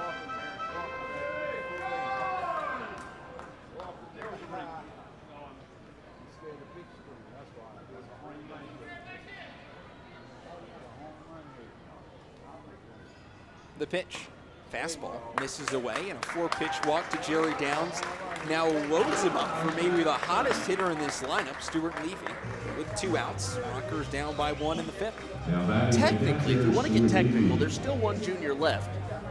That's Gary DiSarcina Jr., who's the second baseman for the High Point Rockets. That's a good point. I was thinking of Junior as a first name. Oh, gotcha. Mark Minikazi walks out of the dugout, calls time, and It's actually the pitching coach. make a little more sense. It's Paul Menhart. He signaled for someone to get warm. That's what it was. Looked like a left-hander, I think is what he asked for. Because everybody was sitting in the shade that we talked about in the top half of the inning. Menhart brings in the entire infield. Pitch count for Figueroa at 82 pitches here in the 5th inning. He's walked 2, struck out 3. 6 hits, 3 runs, 4 2/3 innings.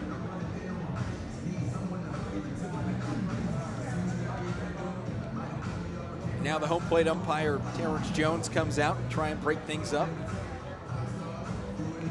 And you're right, Kendrick. There is a lefty currently getting warm. And that's either Joe Harris or Luis Guzman. And I believe it looks like Joe Harris the way he's throwing the ball. I think so as well. It's just hard to see with those numbers on the back of the uniforms from that distance. Joe Harris, a man out of Douglasville, Pennsylvania, 6'3", 205 pounds. Looks a little bigger than Guzman, who's 6'1", 180. Yeah, I think that is Harris down there. But either way, Stuart Levy comes up, biggest situation of the ball game. Rockers down 4-3, bases loaded, 2 outs. Figueroa delivers, and a curveball spikes in the dirt. Here comes Fields, it gets away from Henley, crosses home without a throw. Fields scores on the wild pitch, and we're all tied up at 4 here in the 5th inning. And now Stuart Levy's job has gone from tie the ball game to find us some insurance.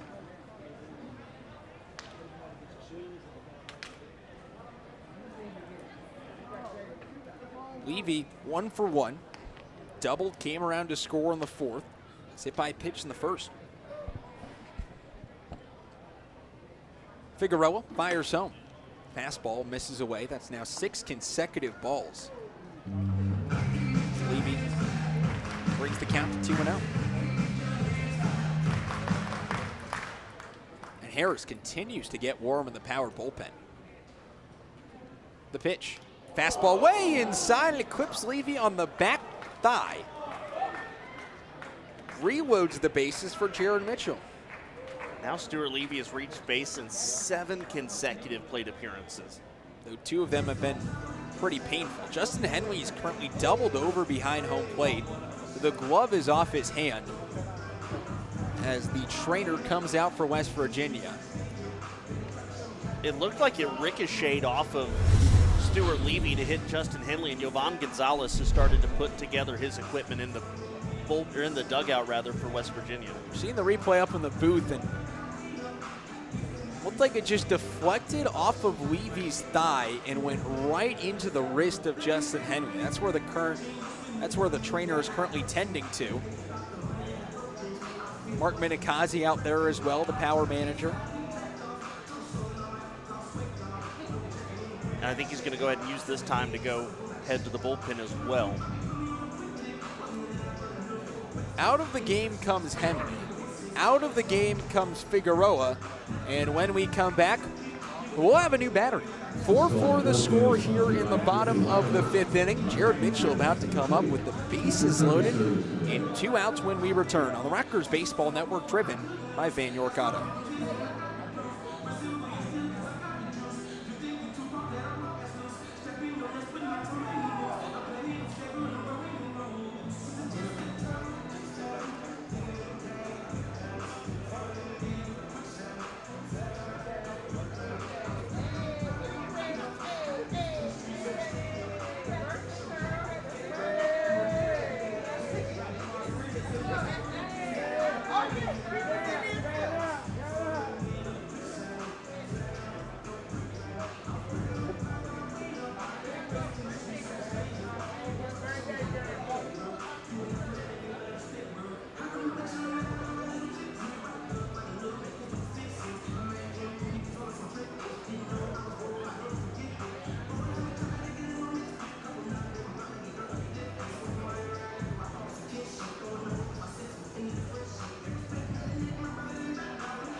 Welcome back to Truist Point. Javik Blake alongside Kendrick Fruits. Junior Figueroa's day is done as coming in is Luis Guzman. Rutgers are now tied with the power 4-4. Have the bases loaded with 2 outs for the lefty Jared Mitchell. Junior Figueroa is responsible for every one of the base paths. Goes 4 2/3 innings, 6 hits. Has so far allowed 4 runs, 2 walks, 3 strikeouts. Has thrown 85 pitches and paves the way for the lefty Guzman. Guzman's not been here super long, but he's been solid while he has been here. No record, an ERA of 3 even. In 5 appearances, he's walked 5, struck out 10. Opponents only hitting 190 off of him. And with Justin Henley coming out of the game, Yvonne Gonzalez now in to catch behind the plate. So it is a brand new battery.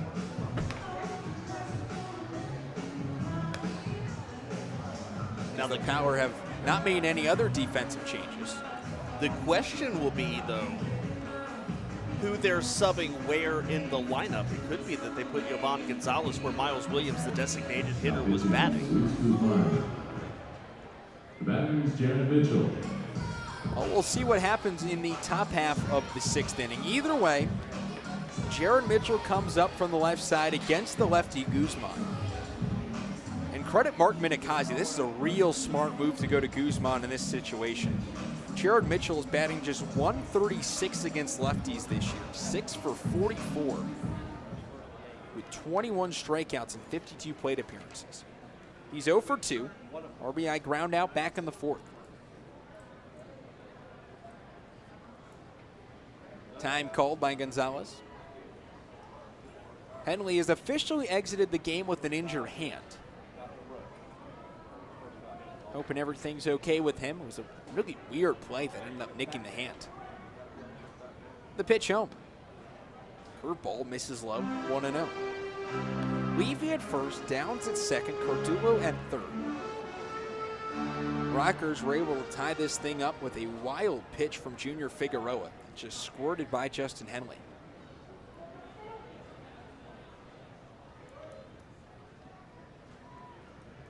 The 1-0 pitch, swing and a miss and a fastball. 1 ball, 1 strike. And Guzman is very much over the top. He is, and there's a little pause to his delivery. He'll start to bring up his leg and almost taps the ball back into the glove as he starts to throw, almost like you see a batting practice pitcher do. But that little delay, I think, could cause some issues for the Rockers as far as getting their timing is concerned. Look what we saw from David Kubiak. The pitch. Curveball, misses away, 2-1. David Kubiak had a very similar motion, would come up and almost pause with his leg in the air before coming down and coming to the plate. Thing is, Kubiak was a little more of a normal arm motion, as where Guzman is literally straight over the top coming at you. And being a lefty gets a little more of that added movement. The 2-1 pitch home. Fastball, called the strike, 2-2.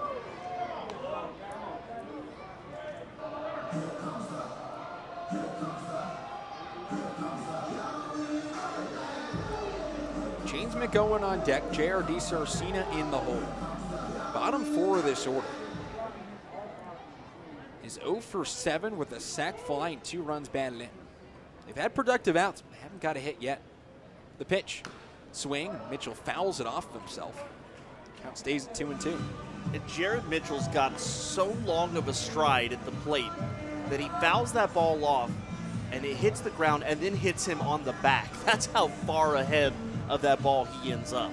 And Mitchell's swing is all based on timing. He comes all the way back, and then the swing comes as the foot is being planted. Everything just rifles through the zone. It's a violent swing when he makes contact with the baseball. The 2-2 pitch. Curveball misses away, 3-2. Guzman's got to be careful here. Nowhere to put Jared Mitchell. You don't want to walk in a run. Momentum squarely on High Point side right now as they've scored the last 3 runs in this ball game. And if you miss up to Jared Mitchell, the Rockers, good chance to do something they haven't done all year. Hit a grand slam. 4-4 the score, 3-2 the count, 2 outs. Runners will be off with the pitch. Guzman sets the letters. Now comes home. Runners go. Fastball inside, ball 4.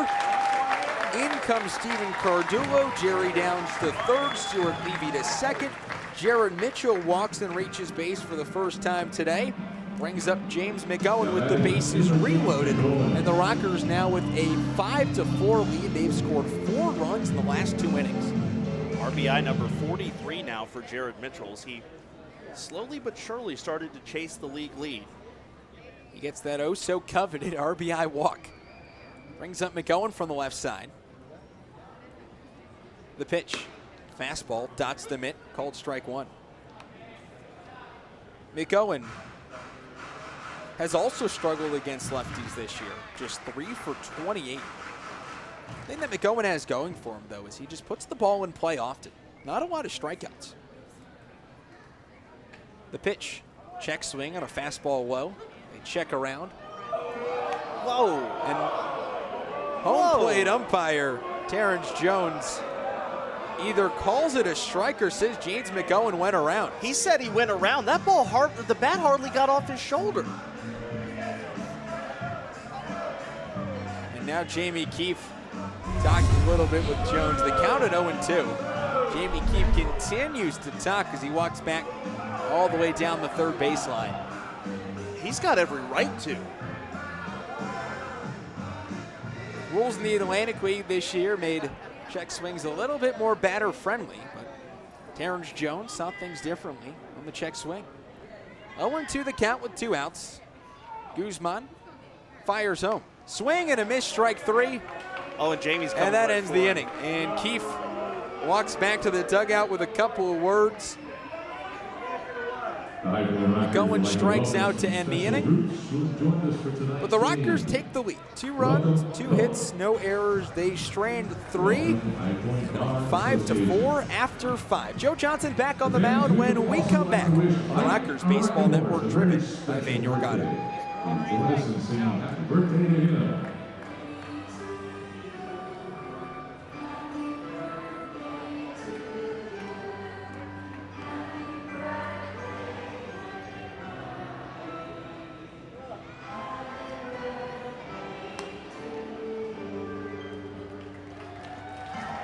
Thank you for joining us tonight, and we look forward to seeing you all again soon. Attention Rockers Nation, visit www.highpointrockers.com/auctions for a chance to win one of the YWCA of High Point specialty jerseys from Friday night's game.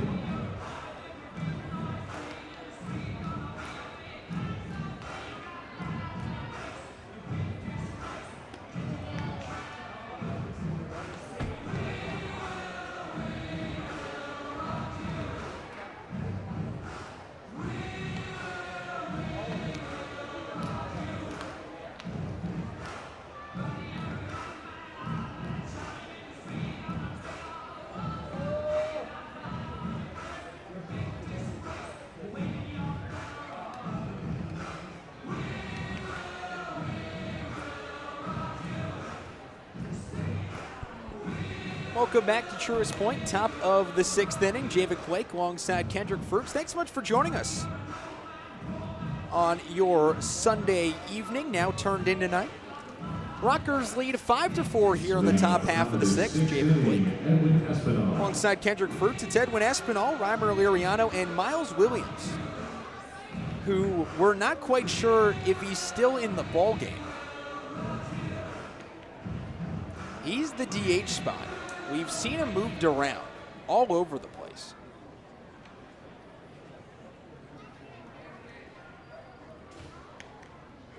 First pitch to Espinal. Fastball. Misses inside. 1-0. Looking at our updated lineup charts, Miles Williams is out of the ball game. Pitcher spot is there. The pitch. Fastball. Called to strike on the inside corner. 1-1. Justin Henley's out of the game as well. Yvonne Gonzalez slots into the number 8 spot in the order. Henley exited in the bottom half of the 5th inning with an injury. The pitch, swing, popped foul out of play. Trying to Got it 1-2 strikes.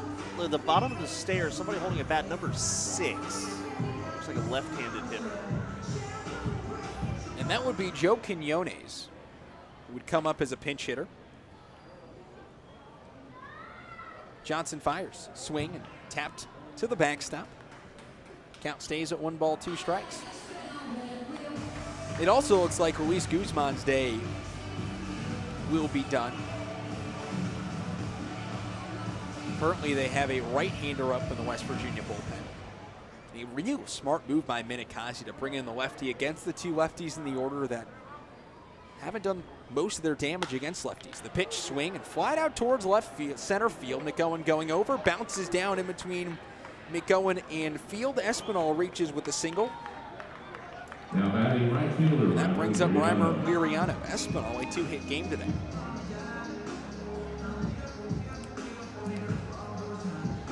It is going to be Quinones in the on-deck circle as the Rockers now get somebody going up in the bullpen. I believe it is Ryan Chafee.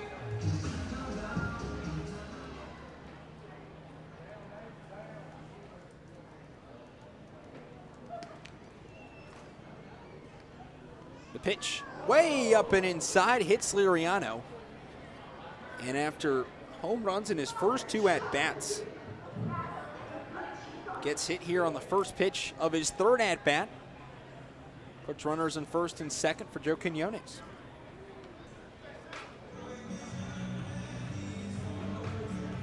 And Quinones this year hitting just 150 in 18 games. No home runs or RBIs. He's 3 for 20.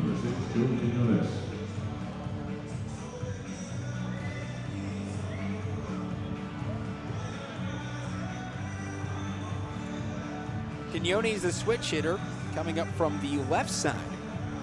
Here with 2 on, nobody out. Top half of the 6th inning. Miles Williams' day is over after going 0 for 2. Bunt shown. Johnson delivers. Now pulled back. Called a strike. Going 1.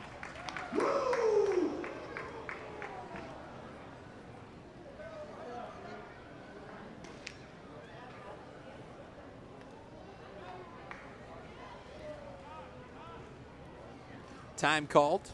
Minikasi dots his chest with a couple of signs. Cardullo and Downs both way in on the infield. Cardullo about 15 feet in down the 3rd baseline. Downs same around the 1st baseline. Wheel play on. The pitch swing and a miss. Bunt wasn't on. Count goes to 0-2. What the Rockers were trying to do is a standard wheel play, which Alfonso goes to 3rd. Cardullo crashes. DeSarcina to 2nd. Downs stays at home at 1st. But 0-2 the count. Unless it's Darian Sanford, you don't see many 0-2 bunt attempts. The pitch, swing and a miss. Curveball in the dirt. Gets Quinones. Out number 1. Now batting Elmer Reyes. Brings up Elmer Reyes. Rockers up 5-4. Top half of the 6th inning. Liriano at 1st. Espinal at 2nd.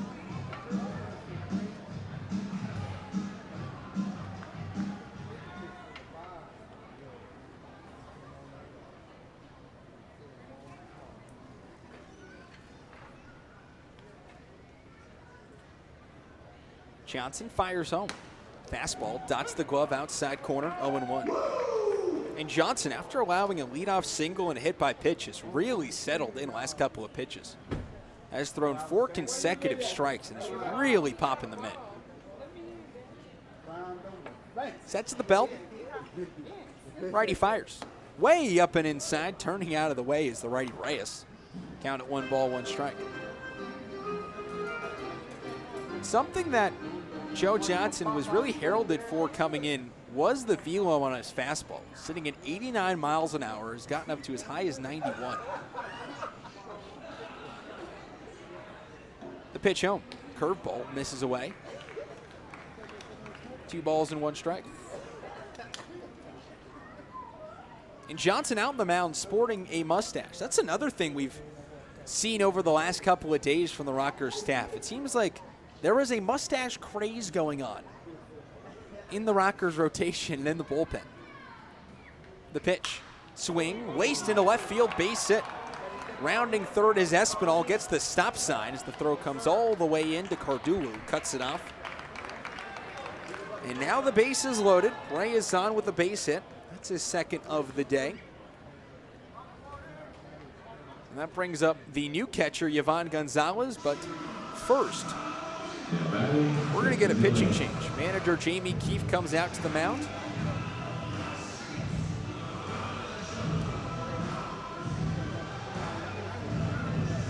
And he takes the ball from Johnson. Ryan Chafee coming into the game, high Blue Sox and all. When we come back, bases loaded, 1 out, Rockers lead 5-4 here in the 6th inning with 1 out. Johnson gets an applause from the crowd. We'll be back in just a moment. The Rockers Baseball Network, driven by Van Mercado. Pitching Ryan Chappie. This ball was all in, is sponsored by Cricket Wireless. Marketing connected service. Cricket service today.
Welcome back, and what do you know? A reliever comes in the ball game with the bases loaded and 1 out. It sounds pretty familiar because it happened in the bottom of the 5th inning. Rockers lead 5-4. New man on the mound is Ryan Chafee, who faces the catcher Yvonne Gonzalez. Chafee 1-1, 4.91 ERA. This is appearance number 23. Ties him with Kyle Halbon for the most by a Rocker reliever this year. 25 walks, 24 strikeouts in 22 innings. Opponents hitting .268 off of him. First batter he faces is Gonzalez from the right side. First pitch, fastball way inside. 1 ball and no strikes. Gonzalez on the year, batting .250, 2 homers, 13 runs batted in, OBP of .321.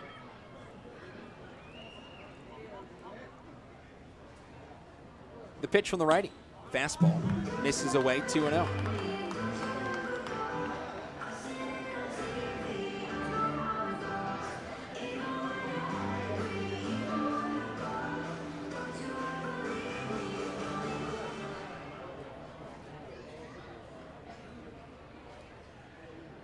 Chafee kicks and fires. Fastball misses away, and now a 3-0 count.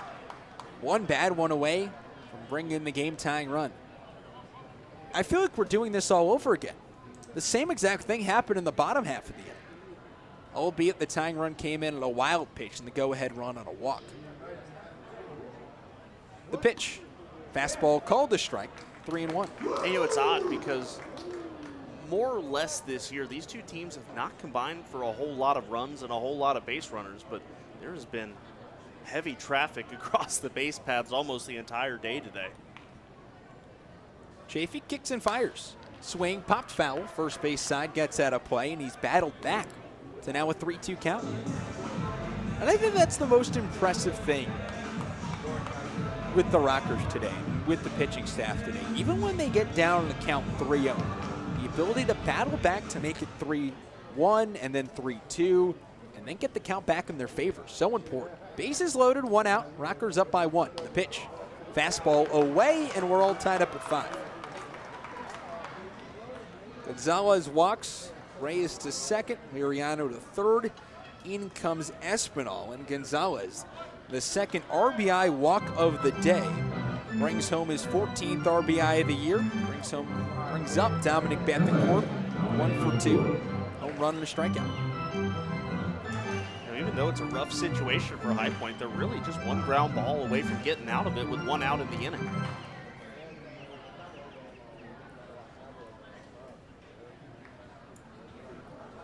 Ryan Schaefer would love a ground ball here. The pitch, fastball, misses away, 1-0. I do love the occasional shouts of fans disagreeing with the home plate umpire's calls, because there are people who don't quite realize that it is a computerized strike zone and not the umpire. The pitch, fastball, called a strike. 1 ball, 1 strike, which is very understandable. The Atlantic League, one of just 2 leagues of professional baseball to use an automated ball strike zone. The only other one, the Low A Southeast, formerly known as the Florida State League. Chafee comes set, now delivers. Fastball, dots the outside corner, called the strike, 1-2. Well, Javik, I just got a heads up over here that it was something to mention. They're actually not using the automated ball strike system today. So it actually is the home plate umpire, Terrence Jones, who's making the decisions on balls and strikes. It's only the second game all year the Rockers have played a game that has not used the automated ball strike zone.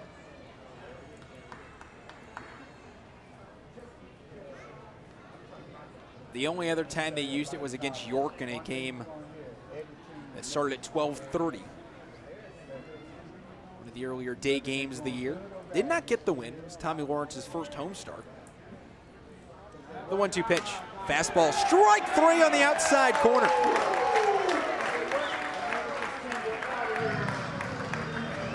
And that also pretty good thing for Ryan Chafee. Didn't get the double play, but that might be just as good. Brings up Connor Myers, and now an out, can't score a run. 2 outs in the inning. Rockers and Power tied at 5.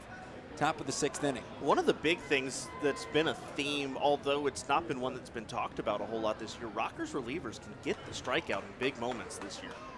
The pitch, fastball, misses high and away. 1-0.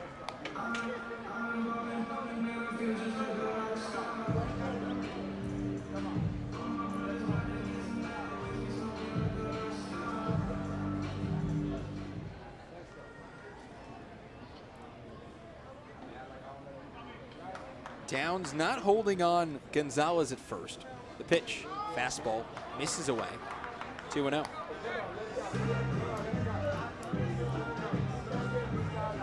And what a fun end to the weekend. The Rockers had spent the first 2 games just crushing it on offense. The offense has come today. The Power have kind of turned things back on. It's made for a fun one. 5-5 here in the 6th inning. The pitch, swing, fouled straight back and out of play. Count it 2-1.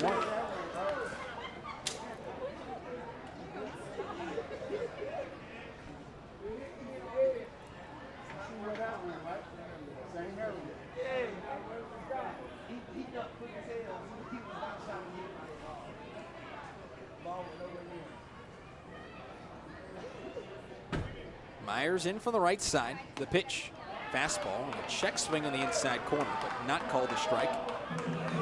Count now at 3-1. Now you're back to the dangerous situation that he was in with Yovan Gonzalez, except instead of bringing in the tying run, you bring in the go-ahead run if you lose him here. 3-1 the count, 2 outs. Chafee comes home. Fastball high and away, ball 4. He's walked in the tying run, now walks in the go-ahead run. Reyes to third, Gonzalez to second. Myers to first with an RBI walk. That's his 10th RBI of the year. And pitching coach Frank Viola out to the mound as Nate Easley, the 8th man to bat in the inning, comes up to the plate.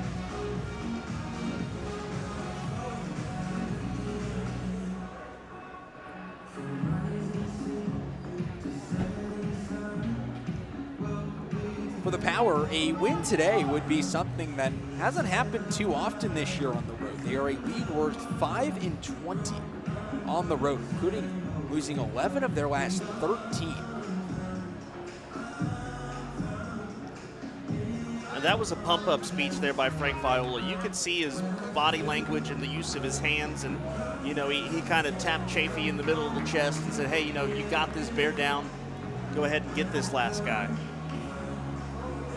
Nate Easley is someone who does not have a hit today. 0 for 2, walked in the 5th, struck out looking in the 3rd, flew out to right in the 1st on a fantastic play from Jared Mitchell.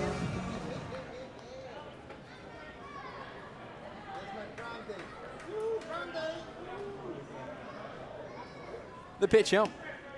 Fastball, called the strike on the outside corner. 0-1. Easily up from the right side. Chafee stands on the mound from the right side as well. A couple of Disney princesses wander through the crowd here on Hype's birthday. The pitch, curveball, misses away. 1-1.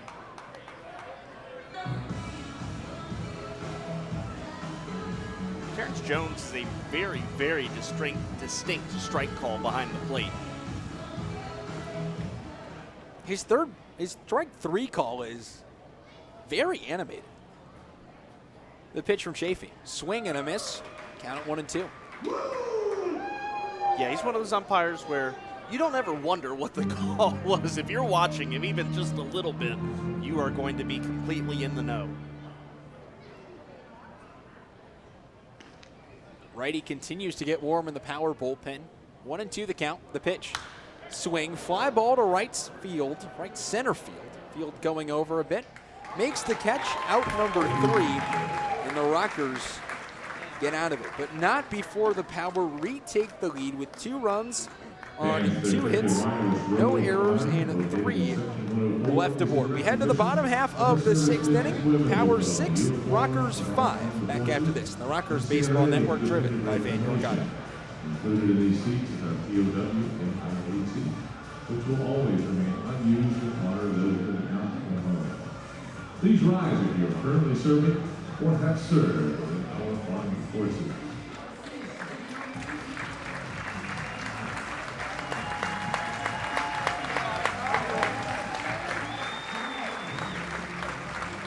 Thank you for your service and thank you for your wireless. Sponsoring the Rockers Roll of Honor. To honor the hometown hero in your life, come on in the 600 Roll of Honor. Let's slide into HypoRockers.com. And now get ready to show those pearly whites, fans. It's time for the Smile Cam. Brought to you by Dr. Bradley Samuel.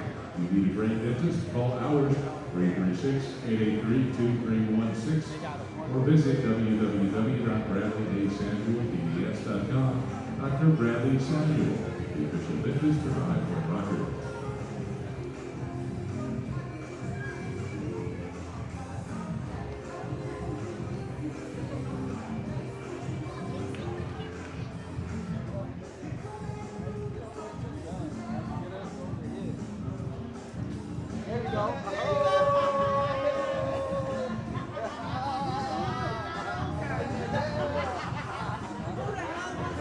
Now pitching next ball. Welcome back, bottom of the 6th inning. Jacob Blake alongside Kendrick Fruits. Luis Guzman's day is done. Goes a 1/3 of an inning. No runs, no hits. 1 walk, 1 strikeout. Throws 10 pitches. We can also tell you the final line for Junior Figueroa goes 4 2/3 innings, 6 hits, 5 runs, 2 walks, 3 strikeouts. Throws 85 pitches. Though he now qualifies for the no decision, Luis Guzman, the pitcher of record, as Max Tannenbaum comes into the ballgame. Max Tannenbaum on the year has pitched for both Lexington and West Virginia. 1-0, 3.38 earned run average. 10 appearances, 13 innings. He's walked 10, struck out 7. Opponents hitting .255 off of him. And he's not the only new guy. Looks like we'll see this inning is Mike Galino in the on-deck circle for the pitcher spot. Which would mean the end of the day for Ryan Chafee. Rockers Rockers have J.R.D. Saracena, the pitcher spot, and then the top of the order up here in the 6th inning. They trail 6-5. It has been a run-filled middle innings. The Power have scored 4, 2 in the 4th off a 2-run homer, 2 in the 6th off of 2 RBI walks. The Rockers have 2 in the 4th off of a ground out and a sac fly. RBI walk and a wild pitch brought home 2 in the 5th. First pitch from Tannenbaum. Fastball, pops the mitt, called the strike, outside corner, 0-1. High Point has a right-hander in the bullpen. That's John Hayes. That's the first time you've seen Hayes in a while. The Rockers bullpen a little bit thin today.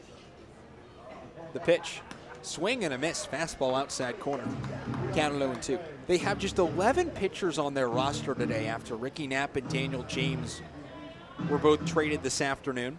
James pitched last night. Knapp today would have been his scheduled start day. The 0-2 pitch from Tannenbaum. Swing, ground ball, bouncing back up the middle. Reyes slides to a knee, comes up with it to throw to first in time. And a very nifty play by Elmer Reyes up the middle. Retires D. Sarcina. Out number 1, brings up the pitcher spot. And a pinch hitter, Mike Galino. Mike Galino's been swinging a better bat recently, hitting at 191. Just hit his first home run as a member of the Rockers a couple of days ago. 3-run home run. Mike Galino, the only Rocker to walk up to Classic Rock. Does so to Lonely Is the Night by Billy Squier. Steps up from the right side.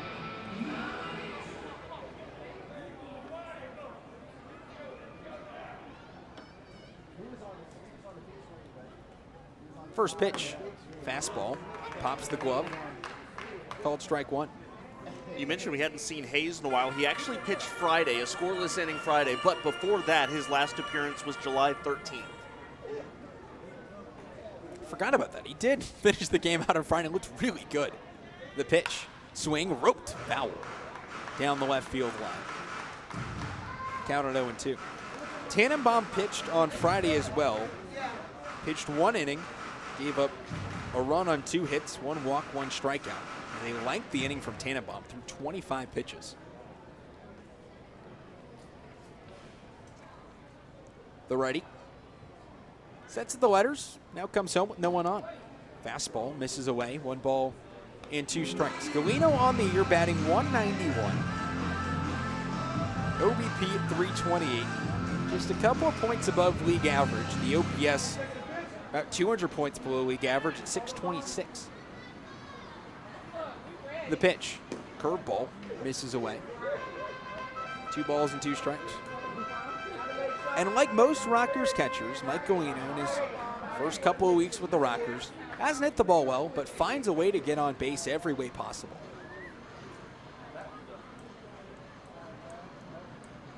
Tannenbaum delivers. Fastball, called strike 3 on the outside corner. And that's out number 2, first strikeout for Tannenbaum. Brings up the man who has yet to be retired today. Johnny Field is 3 for 3 with 3 singles. A hit in this at-bat would make it his second 4-hit game of the year. He's had now 7 multi-hit games this year. 3 of them have been 3 hits or more. First pitch from Tannenbaum. Curveball misses up high, 1-0. Today in baseball history, presented by the International Market Center, in 1945, in a game between the Philadelphia A's and the Washington Senators, Irvin Hall gets a single in the 5th inning, and that doesn't sound weird yet. Tannenbaum comes home. Fastball pops the mitt, outside corner, called a strike, 1-1. Irwin Hall's base hit was a line drive up the middle that hits pitcher Dutch Leonard in the chest, goes in between 2 of the buttons on his jersey, and ends up down his pant leg. I feel like that's happened recently in baseball. I feel like it happened with Yadier Molina. The 1-1 pitch. Fastball misses away, 2-1. That's the weird one. Here's a neat one. Back in 2015, the first time in history reigning MVPs had faced each other. Clayton Kershaw strikes out Mike Trout, and Trout goes 0 for 3 on the day. Though I want to know, was it an out or a single for It was a base the hit. ball? It was a base hit. Yeah. Okay. So the ball goes in your uniform. It does not count as an out. The pitch. Swing. Popped up and fouled. Out of play down the third base line. Count it 2-2. Rockers down 6-5. Bottom of the 6th inning with 2 outs and nobody on.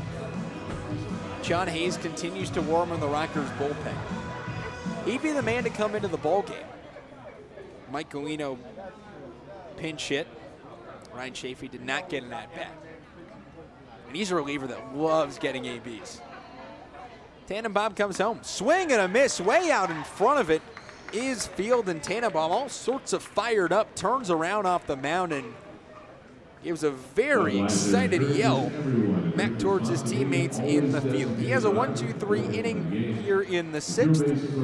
No runs, no hits, no errors, nobody left on base. John Hayes in the ball game when we return. Rockers down 6-5 on a Sunday. Rockers Baseball Network driven by Van Yorkano. Tonight's contest, Shaylin, take it away and introduce us to our contestants. Rockers Nation, I am joined by Jack and Jacob. They're listening as fast as they can with their heads on the bat until I say go. Let's see who wins. Are you boys ready? Nodded. Yes. Okay. 3, 2, 1, go. Spin, spin, spin, spin. The faster he spins, the bigger it gets. Let's hear it for him, folks. Make some noise for our friends. Faster, faster, faster. Keep your head on the bat. No cheating.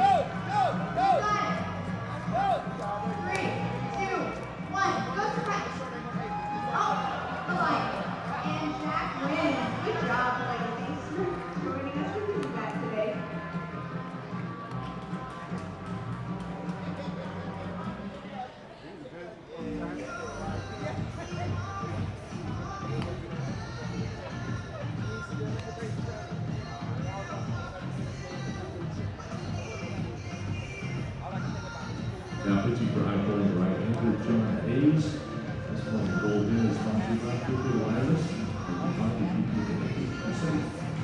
Cricket service today. Top of the 7th inning, and the Rockers go to the bullpen. Ryan Chafee's evening is done. Chafee came in with the bases loaded in relief of Joe Johnson, gave up 2 inherited runs, but himself went 2/3 of an inning, walked 2, struck out 1, and did not allow a run. And they go to the bullpen now. It's another right-hander, this one John Hayes. John Hayes on the season, making his 2nd appearance of the series. 9th of the season, 12.60 the ERA, 10 innings pitched, 8 walks, 10 strikeouts, 386 the opponent's batting average against. But on Friday, he looked very good. 2 strikeouts, and he threw a grand total of 11 pitches. Hayes will face the 3, 4, 5 hitters, Martinez, Espinal, and Liriano. Which Espinal and Liriano, the 4 and 5 guys in the lineup, are responsible for 5 of the 6 runs that the West Virginia Power have picked up so far today. Power leads 6-5. First pitch from Hayes, a fastball strike to Teodoro Martinez. Martinez is hitting at 269. Check that, 369. He came into today at 374, which was .002 behind Carlos Castro of the York Revolution for the league lead. That pitch down low, 1-1. It was Castro at 376, Martinez at 374. Martinez's teammate Alberto Callaspo, who is on the inactive list right now, at 373. Well, he's the guy you gotta get next. Hayes comes set. Here's the 1-1. That's a fastball down low in the dirt. Gets back to the backstop. 2 balls, 1 strike. A couple of High Point Rockers have cracked the top 4 on some leaderboards, and no surprise, it's the pitching staff. Cooper Casad, 4th in the league in ERA, and Craig Stem tied with West Virginia's Eric Sekula for 3rd with 53 strikeouts. The 2-1 hit on the ground towards short. Alfonso picks it up and fires it on to first base in time, and that's out number 1. Well, and it was pretty darn humid. But it's not as bad now the sun. Brings up Edwin Espinal. We were here Saturday. I was gonna come last night and get a ball. Edwin Espinal on the day, 2 singles and 3 at-bats. I know. You're not kidding. Hayes comes set, deals fastball. That's a called strike, count 0-1.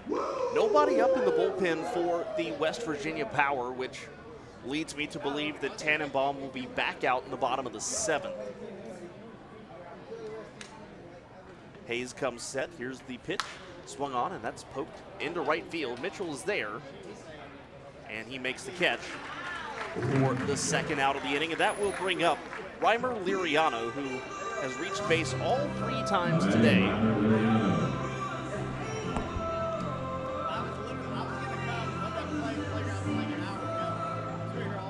He is 2 for 2 with 3 runs scored and 3 RBIs. A couple of home runs. First pitch, fastball up high, and the count 1-0 to Liriano.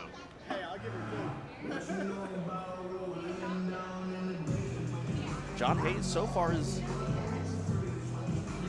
continuing the really good start that he put together.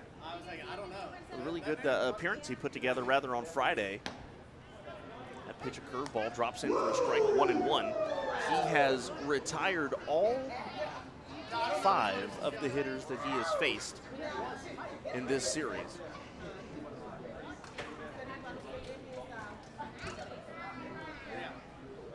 Here's the 1-1, swung on, hit in the air, deep into right field. Jared Mitchell going back at the wall, leaps, makes the catch. Jared Mitchell takes away a double from Reimer Liriano, and a fantastic catch from Mitchell ends the 7th inning. What a play. We're going to head now to the bottom of the 7th. It's stretch time at Truist Point. The Rockers Baseball Network, driven by Van York Auto. The Rockers trail 6-5 against the Power.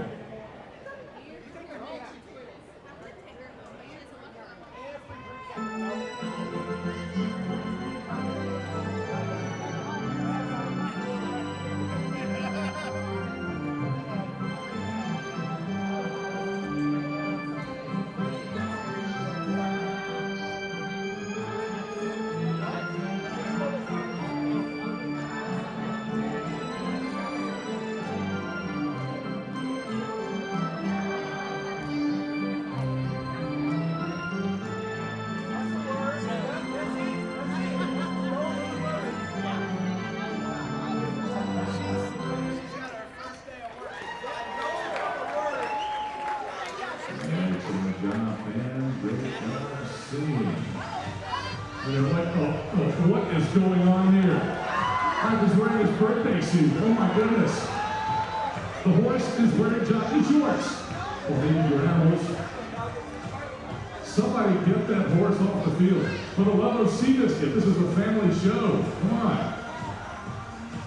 Please, oh my goodness, take care of it. We're serving food up here. Cover him up. And down, he's right over to the third base dugout. Bottom of the 7th inning, the Rockers trail the West Virginia Power 6-5. But before we go on any further into this ball game, yesterday we talked about the fact that the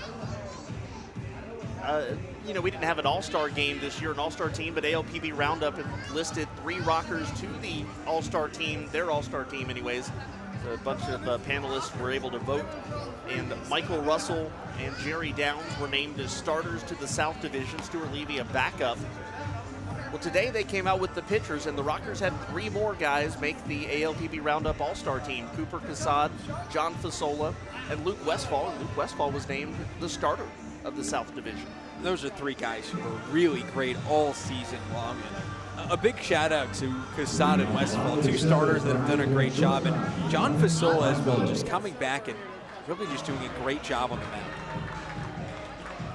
Luke Westfall should be in for a little more, not Luke Westfall, I'm sorry. Cooper Casad should be in for a little more recognition shortly. Is if he does not win July Pitcher of the Month, I don't even have words for that then if that doesn't happen. Same with Michael Russell and Player of the Month. I mean, I don't know who's been better. Well, I'll tell you about Cooper Casad and how special his month was. First pitch to Alfonso, fouls it right off of the catcher, Yvonne Gonzalez, who just fell backwards. Home plate umpire Terrence Jones going to give him a moment. Cooper Casad goes 4-0 in July. Only 1 Rockers player ever has done that in a month, and that was Seth Simmons in May of 2019, went 4-0 as well.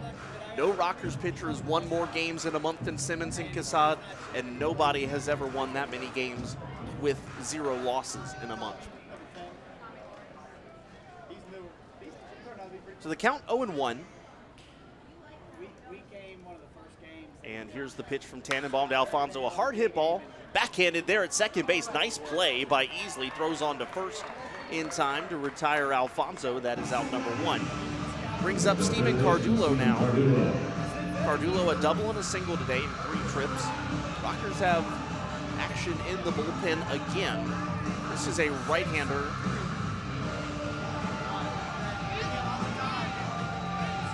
Looks like that's a number that I don't. Oh, that's Joey Hennessy. I forgot they changed his number earlier. He just today. changed it today because in comes Mitch Atkins to wear Joey Hennessy's number. So it is Joey Hennessy in the bullpen. First pitch to Cardulo takes a fastball just inside, 1-0.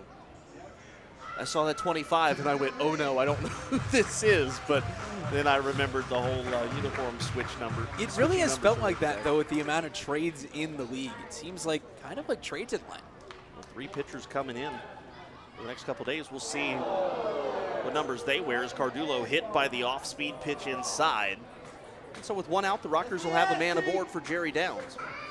And the all-time leader in hit by pitches for the High Point Rockers gets plunked again, the 21st time as a High Point Rocker. Brings up Jerry Downs. Downs on the day, 0 for 1, but has walked twice.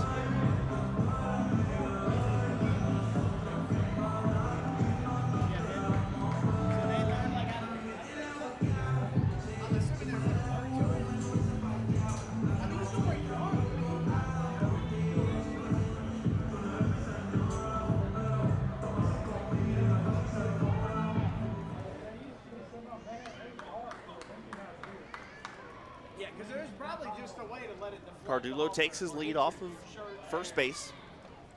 And here's the pitch to Downs, fouls it off. Well, Javik, yesterday we were talking about the way that Cardulo wears his uniforms. He went from the low socks back to a higher sock today. I'd say they were, can we call them half socks? That's kind of what yeah. They're not high socks. They're not like medium mid socks? Mid-rise socks? I don't know. Maybe? He's got them in between high socks and not high socks. Down swings, line drive into right field. Steven Cardulo is only able to go up 1 base. No, he's going to run past the stop sign. Here comes the throw to third base. It's late. Did Cardulo stay on the bag? He did. Steven Cardulo with some aggressive base running, going to first to third on that base hit, and the Rockers have the tying run 90 feet from the plate. Now batting in the catcher, Stuart Levy. Absolute rocket line drive off the bat of Jerry Downs.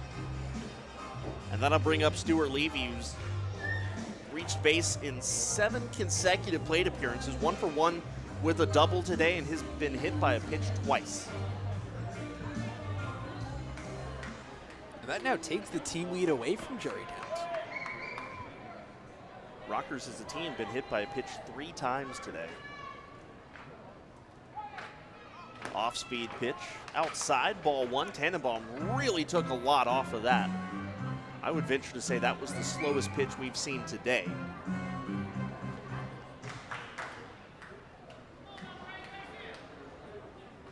Pitch was at 77 miles an hour. It looked a lot slower than that. Same location, again outside, 2 balls, no strikes to Levy. Downs the runner at first, Cardulo the runner at third. The big thing for the Rockers to stay out of the double play ball.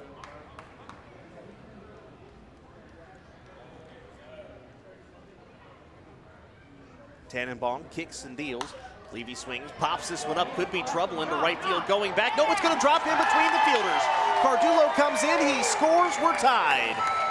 A bloop single from Stuart Levy in between Nate Easley and Reimer Liriano. Brings in Cardulo, it's a 6-6 ball game. Well, this lineup just becomes so dangerous when Stuart Levy gets hot, because Steven Cardulo and Jerry Downs are 2 of your better hitters. And Levy, when he's hot, he's one of the best hitters and one of the best hitting catchers in the entire Atlantic League. That is 8 consecutive plate appearances he has reached base. Brings up Jared Mitchell, 0 for 2 today with a walk.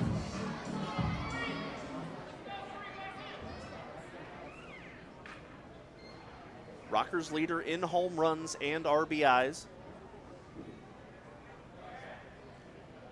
Tannenbaum comes set. He works third base side of the rubber, deals fastball, and it's outside, 1-0.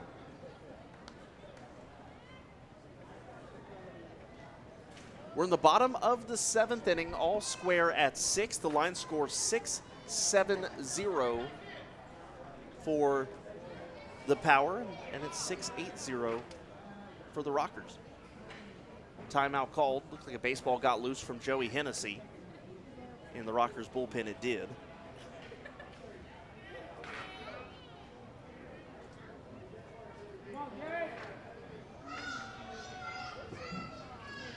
Coming set is Tannenbaum. Here comes the 1-0 to Mitchell. And that's in there for a called strike. Tannenbaum almost comes at the plate from about a sidearm angle. It's definitely not a submarine angle, but it does look lower than 3/4 also.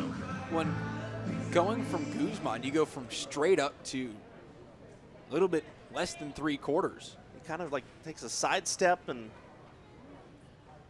slings it from the side as Mitchell fouls the off-speed pitch off down the first base side. Count 1-2. Maybe like a 5/8. Not Not quite 3/4, not quite sidearm, like right in the middle.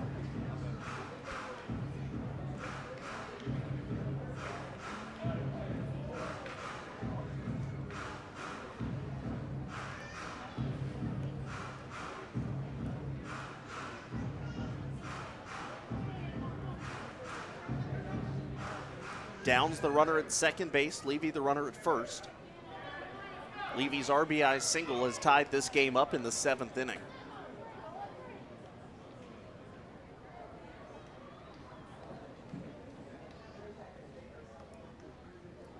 Dancing around is Downs, and stepping off the rubber rather, is Tannenbaum. Interestingly enough, there has been at least one run combined by either team in every inning today.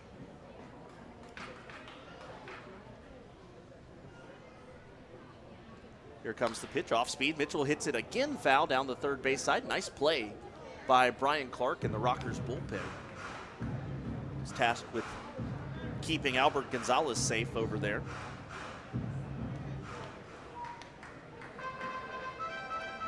The Rockers scored in the first. West Virginia scored the second and the third. Both scored in the fourth. The Rockers scored in the fifth. West Virginia scored in the sixth. And the Rockers have scored in the seventh.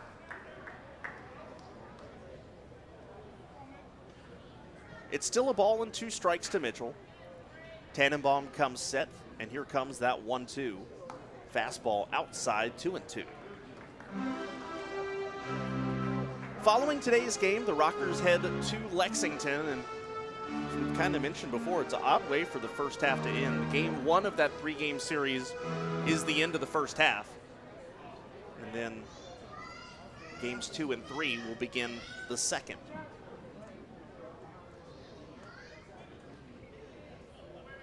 The 2-2 coming here from Tannenbaum. Off speed, Mitchell gets under it. Fly ball into right field. Easy play there for Liriano, and he puts it away. That's out number 2. Brings up James McOwen. McOwen on the day Now batting left fielder is 0 for 2. Also has a sacrifice fly.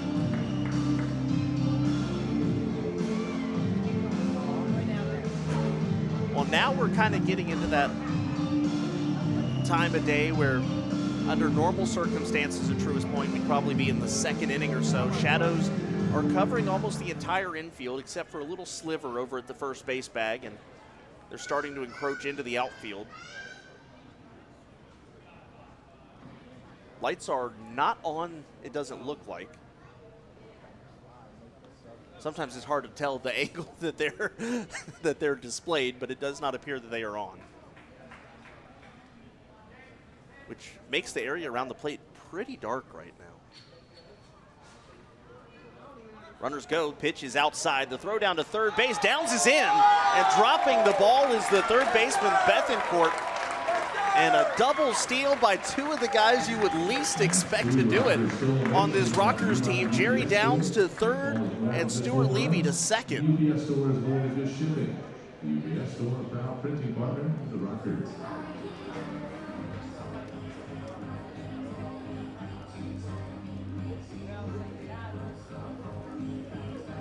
talk about it being maybe a little bit unexpected. Jerry Downs now 3 out of 4 in steals this year, and Stuart Levy now 2 for 2.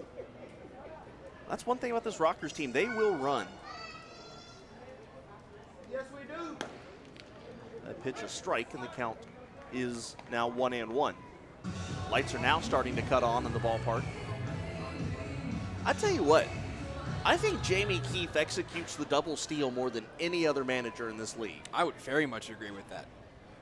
That's the 4th or 5th we've seen this year. At least. 1-1 down in the dirt. Good scoop there by Gonzalez. 2 balls and a strike now. And what that also does for McOwen, it puts the go-ahead run over there at third base now. There are 2 outs in the inning. And they're going to put McOwen on the intentional walk to load the bases for J.R. DiSarcina. DiSarcina today 0 for 3. He does have some home run power, but for the Rockers, the big thing is just get at least 1 run in here. The grand slam would be nice, but a base hit just to give them the lead would be huge also.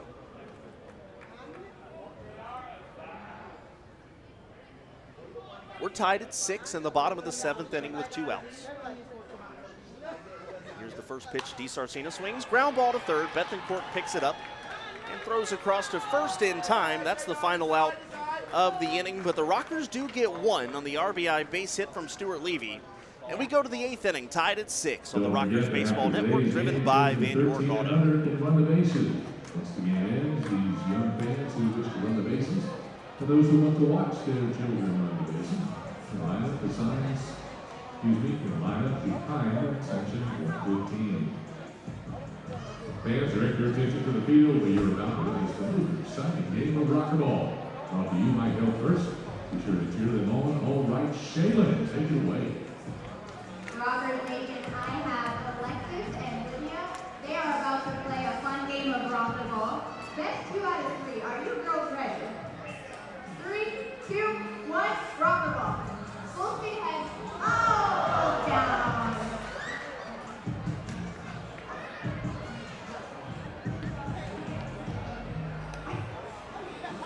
And we are up. Yes. We're struggling a little bit. That's okay. All right. 3, 2, 1, go. Oh, okay.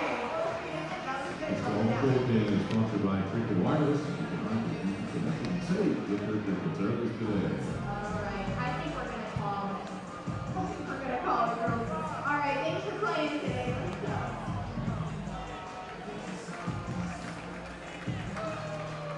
Well, John Hayes' evening is done after 2 really, really nice innings he's pitched this week. Hayes, a scoreless inning with no hits, walks, or strikeouts. And the Rockers will hand the ball to Joey Hennessy for the 8th inning. Joey Hennessy, the 2nd rookie to pitch in this ball game for the Rockers. Hennessy out of Palm Beach in Atlantic, making his 8th appearance, 8 2/3 innings pitched, 10 walks, 11 strikeouts. How about this for the rookie? A 1.04 ERA. That is the best out of anyone in the Rockers bullpen. And opponents hitting 194. That is also tops out at the pen. Well, his only run allowed this year came in his last appearance, which was starting a bullpen game against Gastonia in the 2nd game of the doubleheader last week. Hennessy, up until that point, had not surrendered a run. And you look at it, and there's no other way to slice it other than he's been extremely impressive.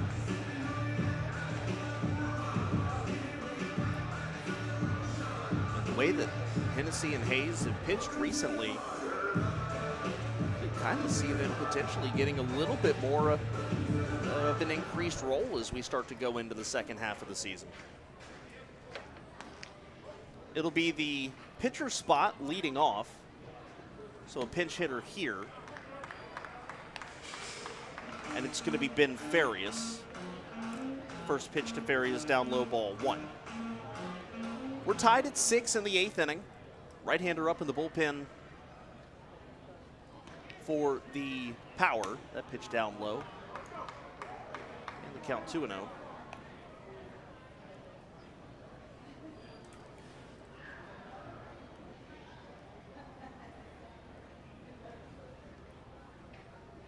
Hennessy behind 2 balls, no strikes to the pinch hitter.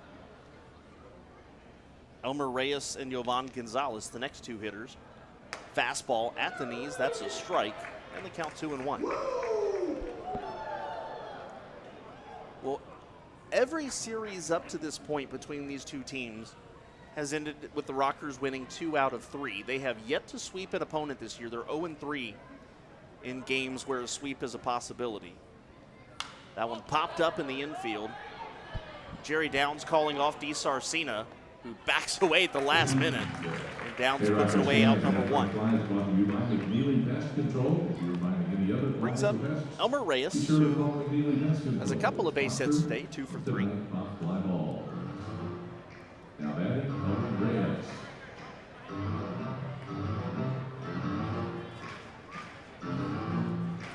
We've talked about a couple of times this year, the Rockers are 0-19 when trailing after 8 innings. They are 1-1 when tied after 8 innings. Pitch a strike to Elmer Reyes, and the count is 0-1. I would say this has been the game that's been the most back and forth out of any this year. Sure, absolutely.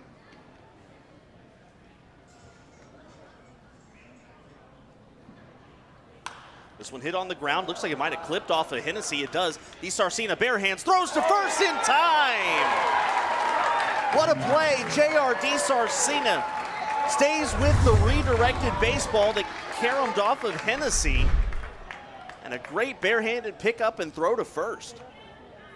Now batting, Justin Henley. It did. It directed off the instep of his front foot. JR looking a little bit like his dad right there, just barehanding it and slinging it over to first. That'll bring up Jovan Gonzalez, who has walked in his only appearance tonight.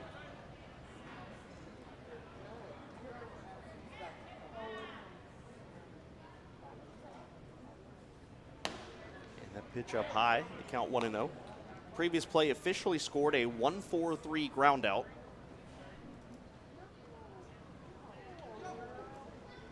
And you get by with little help from your friends, right?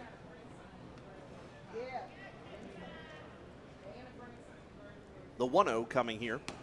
Off-speed pitch, strike at the knees. Gonzalez seemed a little hesitant to swing and ends up being a strike anyways. Well, nothing beats the oh-so-conventional 1-4-3 ground out. A ball and a strike to Gonzalez. Fastball up and in, about clipped him, did not. And the count is 2-1. The catcher spot for the West Virginia Power this week. 0 for 2 today. 2 for 4 yesterday. 0 for 3 on Friday, so that pitch just outside. A good miss there from Hennessy, 3-1. Jovan Gonzalez was the catcher yesterday when they had their most productive day from that position.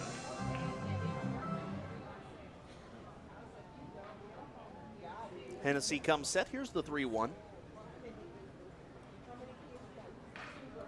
Curveball, and that's in there. No, he didn't get the call. It's a good-looking pitch, and Levy, who's known as an above-average framer of pitches, did not get the call. And so it is a 2-out walk. That'll bring up Dominic Bethencourt. Just missed by about an inch above the zone.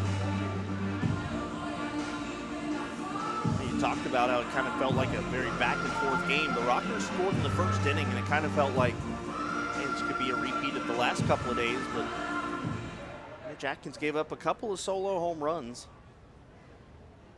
in the second and the third. First pitch here, a called strike to Bethencourt, 0-1. And I kind of got the feeling that it was like 90% Mitch Atkins today. Like, he was so close to putting together a fantastic start, but he wasn't quite 100%. He was like 90% today. I'd agree with that.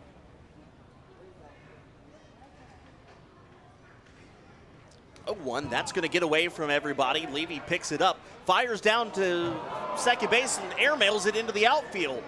But staying at second base is Gonzalez, so that should be a wild pitch as it got away from everyone to the backstop. And Rockers are lucky that there's a catcher running down to second base as he's not able to go to third on Stuart Levy's errant throw.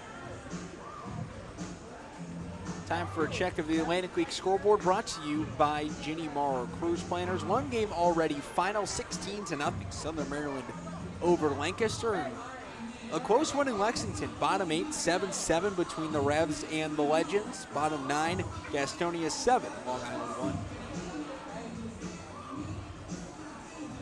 So what you're saying is there's 3 good games out of 4 in the Atlantic League today. Depending on how you view a 16-0 game. If you're a fan of the Blue Crabs, it was a great day. If you're a Barnstormers fan, maybe not as much. A ball and a strike here to Bethencourt. Swing and a miss. Can't catch up to the Hennessy's fastball. And they count 1-2.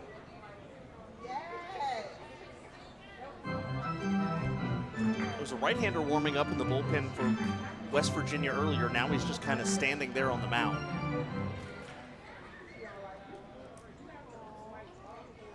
Looks like there will be a new power pitcher in the bottom of the 8th inning. Hennessy takes a long peek in at the signals from Levy. Now comes set at the belt and deals the 1-2. Curveball trying to get Bethencourt to chase. He does not. And the count 2 balls, 2 strikes. The Rockers back in action Tuesday. They begin a 3-game set at Lexington. Tuesday, Wednesday, Thursday, and the next time they're here at Truist Point, it'll be the second half where the Rockers will be back here on Friday, a fireworks night. 7:05 first pitch. That one swung on, hit in the air to right field. Jared Mitchell racing back. This one is going to go off his glove and into over the fence for a ground rule double. I'm not sure if it deflected off his glove or just went over it.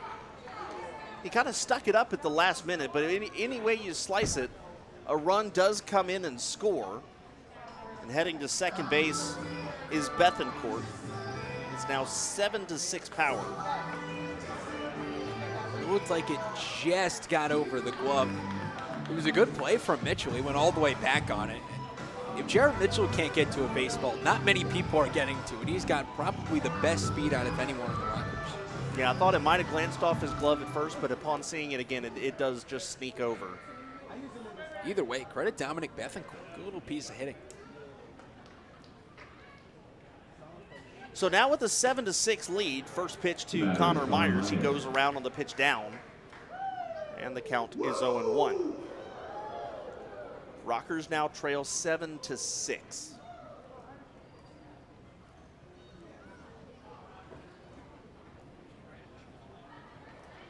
Also for Bethencourt, his second RBI of the day, gives him 12 now.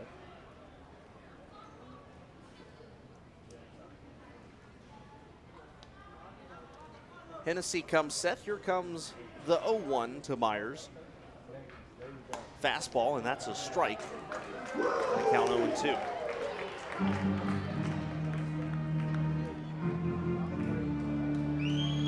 We're in the top of the 8th. And now at least one of the teams has scored in all 8 innings of this ball game.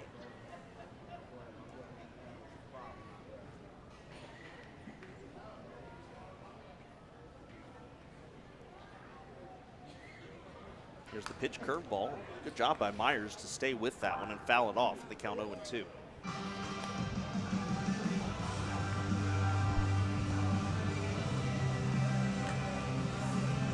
The funny thing about it, you look at the line scores here, and even though a team has scored in every inning, the most runs scored in an inning by a team has been 2. It's not that there's big numbers being put on the board, it's just consistent numbers being put on the board. Hennessy set. Here comes the 0-2 to Myers. Curveball. He went around. Strike 3. Myers slings his bat in disgust. And that is the end of the 8th inning, but a run does come across for the West Virginia Power, and they take a 7-6 lead to the bottom of the 8th with the Rockers Baseball Network, driven by Van York Auto.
Bottom of the 8th inning, the Rockers trail the Power by a score of 7-6.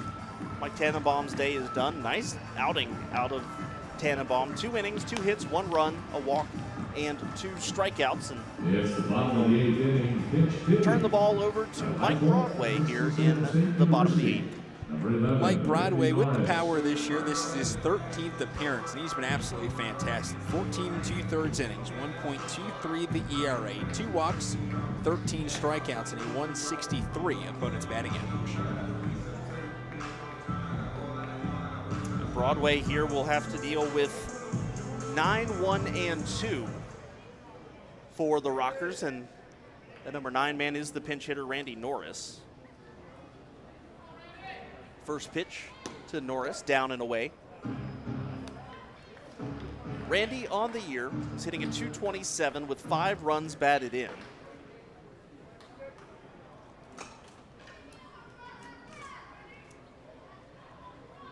And Broadway deals. Norris swings, smacks this one foul down the right field side. And the count 1-1.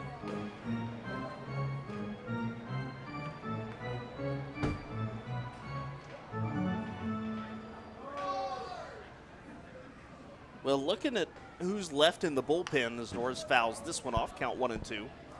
As far as a closer situation would be for West Virginia, the only guy in this bullpen who's recorded a save that is still on the active roster is Arsenio Leon. You have to think that might be the guy they turn to in the 9th inning. The 1-2 to Norris, fastball, and again smacked foul down the right field side, and the count still 1-2. Man, you think if Randy Norris can just get around on that ball a little bit earlier, he's got a couple of base hits this at bat. It's been like that for him all year. He's right there. He just can't quite put it in fair territory. His timing is just a smidge off, but then again, you don't play that often. It's understandable. Here's the pitch. Fastball popped up out of play. It's been a good at-bat for Norris, fouling off a lot of 2-strike pitches.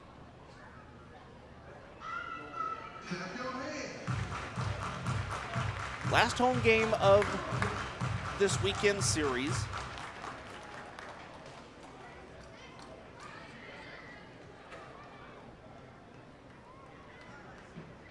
And here comes the 1-2. Norris swings, and again, a hard line drive foul.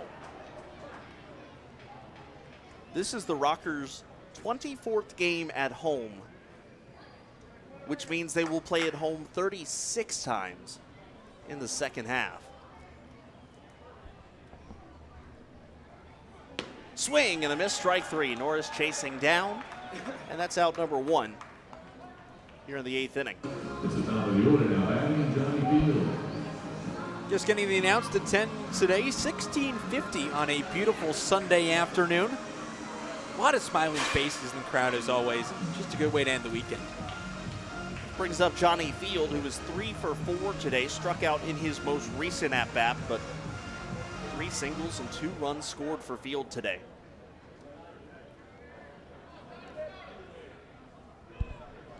Broadway deals, first pitch, Field showing bunt and puts it down the third baseline. Charging in is Bethencourt, throws to first in time. That's out number 2. A great idea by Johnny Field, but just hit it a little bit too hard off the barrel, and it got to Bethencourt in a hurry. A real smart play. You said it. Bethencourt was so far back down that third baseline. Field just dropped it down, and it was a perfect bunt. Needed a perfect play to get him. That's what Bethencourt delivered. Field could have just deadened it a little bit more off the bat. I think he beats that one out. The hitter is Giovanni Alfonso. And the first pitch from Broadway, inside, ball 1.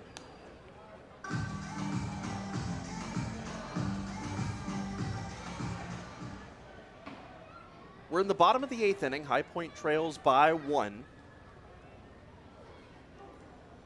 Broadway deals, that's down low. 2 balls, no strikes now to Alfonso. Alfonso on the day 0 for 4. 2 groundouts, 2 flyouts. Steven Cardulo waits on deck. Fastball to Alfonso up high, and the count 3-0.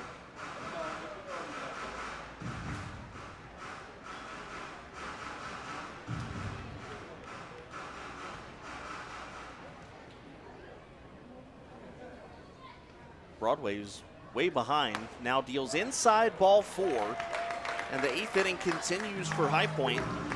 It brings up Steven Cardulo. Now batting third baseman. When you're down by 1, if there's anybody you want at the plate, especially recently, it's this guy. Cardulo, 2 hits and 3 at-bats today, has also been hit by a pitch. And he's just been on fire this series. He's 9 for 20 with 3 dingers this week. The average had slid down to about 288 a few days ago. He's now hitting at 308.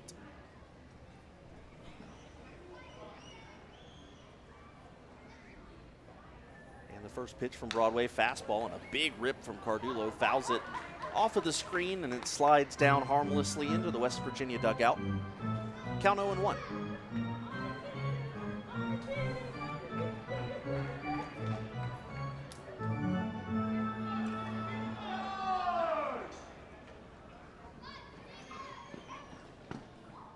Broadway gets the sign. Holds the set, runner goes, here's the pitch.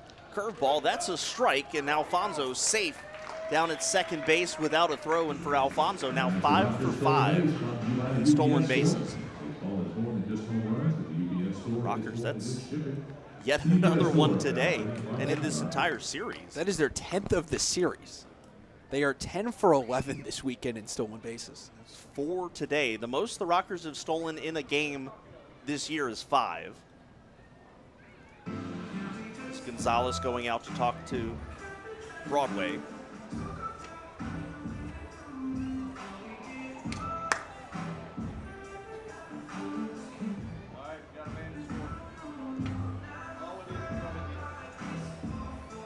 The entire field now covered in shadow. The only sunlight left is on the center field wall in the above batter's eye.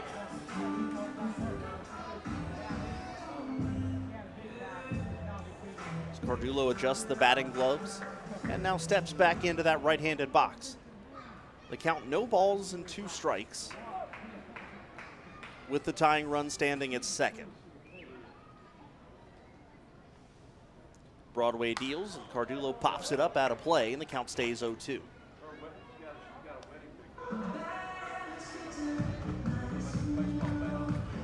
There was somebody up in the Rockers bullpen. I can't see if, yeah, I see Albert Gonzalez down there, so there is somebody still throwing.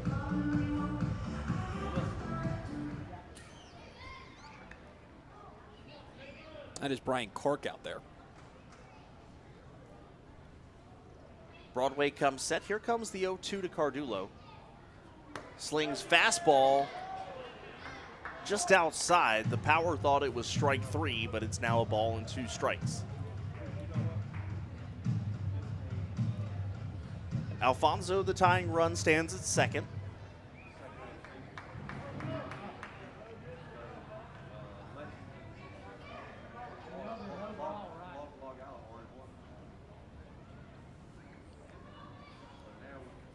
And that one swung on and again chopped foul. Jamie Keefe going back to the ball, takes a wicked spin and gets away from his outstretched hand. It's foul, count stays 1-2.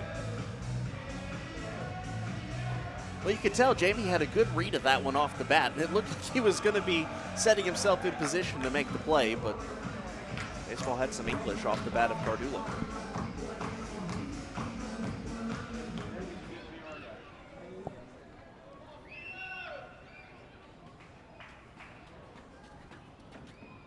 The 1-2 coming. Cardulo swing and a miss on the off-speed pitch down, strike 3.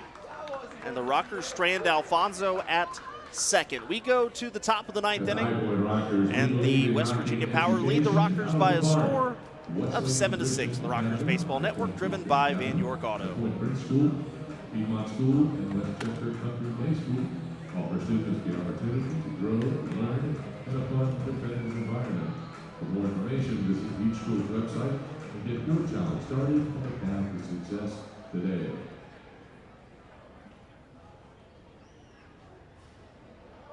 At Hyper University, we are focused on preparing students for the world as it is going to be. Hi, I'm Sid Marshall, and I am proud to be High Point University's sports executive in residence. All All children 13 and under who would like to partake in running the bases and those who would like to watch their children run the bases can start lining up at section 115.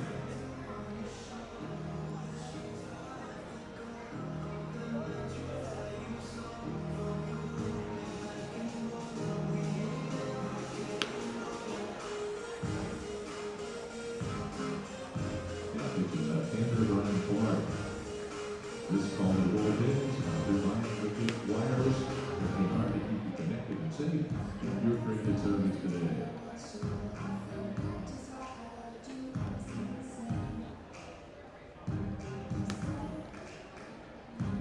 Top of the ninth, Rockers trail by 1, and they head to the bullpen again. Joey Hennessy's evening is done. Hennessy was the 5th Rockers pitcher today, went an inning, gave up a run. 1 hit, walked 1, struck out 1, and the Rockers turn it over to the one left-hander in the bullpen, it's Brian Clark. Brian Clark on the year. This is his 19th appearance, 10.34 the ERA in 15 2/3 innings, 9 walks, 18 strikeouts, and opponents hitting .328 against him. For the most part this year, though, for Clark, he's been a lot like Kyle Halbon, where it's been feast or famine. It's a scoreless inning or it's multi-runs allowed. Rockers hoping that Clark will feast on these West Virginia hitters in the late Sunday afternoon light. The sun starting to go down. I would say we're getting to dusk, maybe early dusk. And we'll be facing Nate Easley, Teodoro Martinez, Edwin Espinal. The sky's still mostly a light blue. You start to see the faintest hints of orange and pink splashing across the sky, along with some thin wisps of clouds.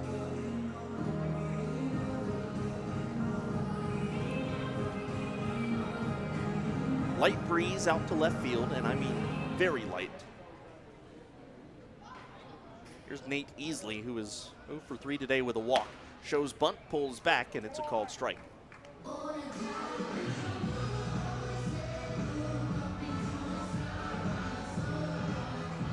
The Rockers' victory yesterday gave them a winning record at home for the first time since June 5th this year. So they've welcomed in the West Virginia Power for the first time this year. They've already won the series, but looking to complete the sweep, but they've got a little work to do to get to that point. Clark snaps a fastball in there, and the count 0-2. And his fastball seems to be playing a little more higher on the velo scale today than normal. He's really popping it in there. The big trouble that Clark has run into this year in some of the bigger innings that he's run into is that pitch down in the dirt. And the count is 1-2. On at least 2 occasions now, he's retired the first 2 hitters easily. And then all of a sudden, 4 or 5 straight guys get on base, either via walks or hits.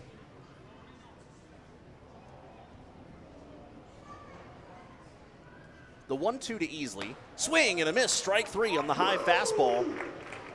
That's out number 1, the second strikeout of the game for Easley. And for High Point pitchers, that is now 10 strikeouts against West Virginia. The most a High Point pitching staff has struck out in a game this year is 12. So if this game ends in regulation, it can be tied but cannot be surpassed. The hitter, Teodoro Martinez, 0 for 4 today. First pitch just inside, ball 1. Martinez was second in the Atlantic League in batting average coming into today.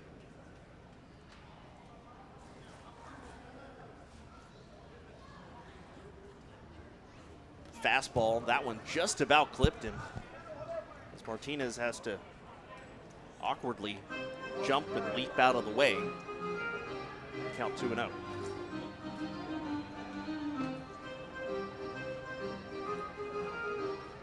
And the fact that he was second in the league in average is significant for the reason of Carlos Castro led the league in average for about 2 months solid.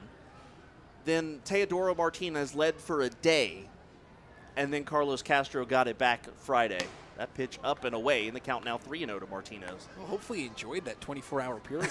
So it looks like Carlos Castro kind of has a stranglehold on it, even though a lot of guys are bunched up at the top. Clark comes set, ready to deliver the 3-0 to Martinez. You got to be careful with this pitch. And he missed inside, ball 4. All things considered, not bad. You're down 3-0 to one of the best hitters in the league in terms of just picking up base hits. You don't want to make a mistake to him, so in my book, that's not a bad walk there. Edwin Espinal, the batter, he's 2 for 4 today with a couple of base hits and a couple of runs scored.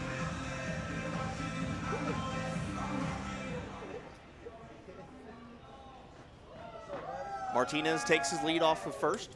The birthday boy, Hype himself, sitting in the section of seats right in front of us. That pitch just misses for a ball, and Levy shakes his head, surprised he didn't get the call. Count 1-0.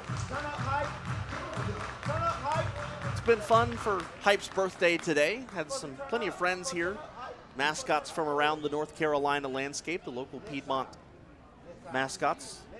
That pitch, a fastball strike, 1-1.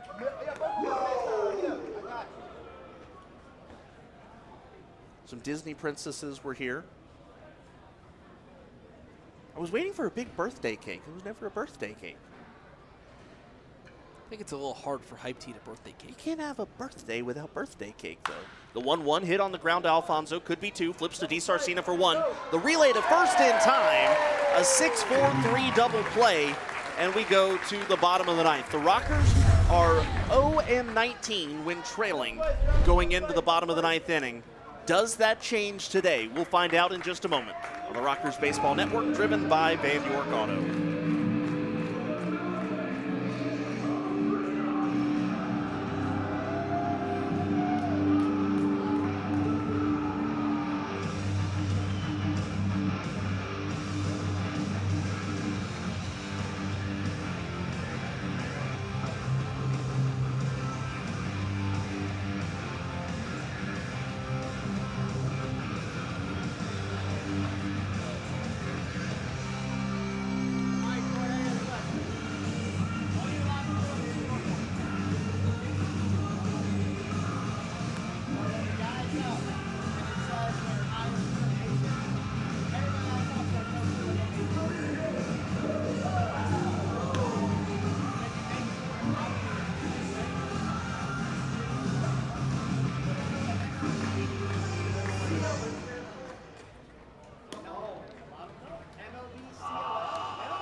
Bottom of the ninth inning, Mike Broadway back on the mound for the West Virginia Power, looking to complete the 2-inning save. He is 0 for 4 in save opportunities today, or this season, I should say. The High Point Rockers trail the West Virginia Power 7-6 in the bottom of the ninth inning. But they have Downs, Levy, and Mitchell coming up to the plate. A combined 25 home runs between them. The big thing for the Rockers here is to just play for the 1 run. Get him on, get him over, get him in. And that's the biggest thing right now. Well, the good thing for the Rockers, Jerry Downs has gotten on 3 out of his 4 times today, a base hit and a couple of walks. But the casual fan, I don't think they have any clue what it's like. Broadway kicks and fires, first pitch fastball. That's outside to Jerry Downs, 1-0. Rockers trying to end their first half home slate on a positive note. They have yet to walk off at home this year after doing it 9 times in 2019. Down swings, fouls that pitch off, and the count is 1-1. He's hitting at .315. Brought it up just a couple of points from the beginning of the day where it was sitting at 312.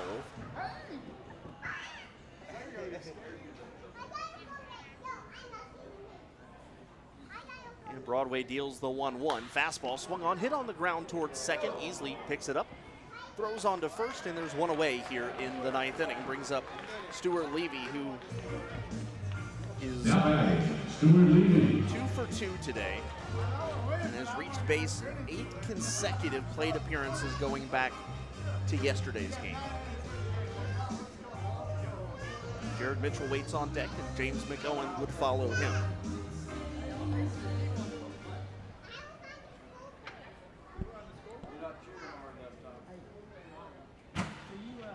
Broadway comes set. Here's the first pitch. That's a fastball down below the knees, 1-0 to Stuart Levy.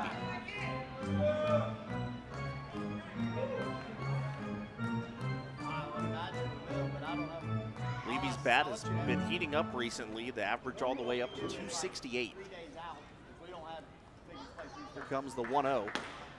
That's a strike on the inside part of the zone, and the count 1-1.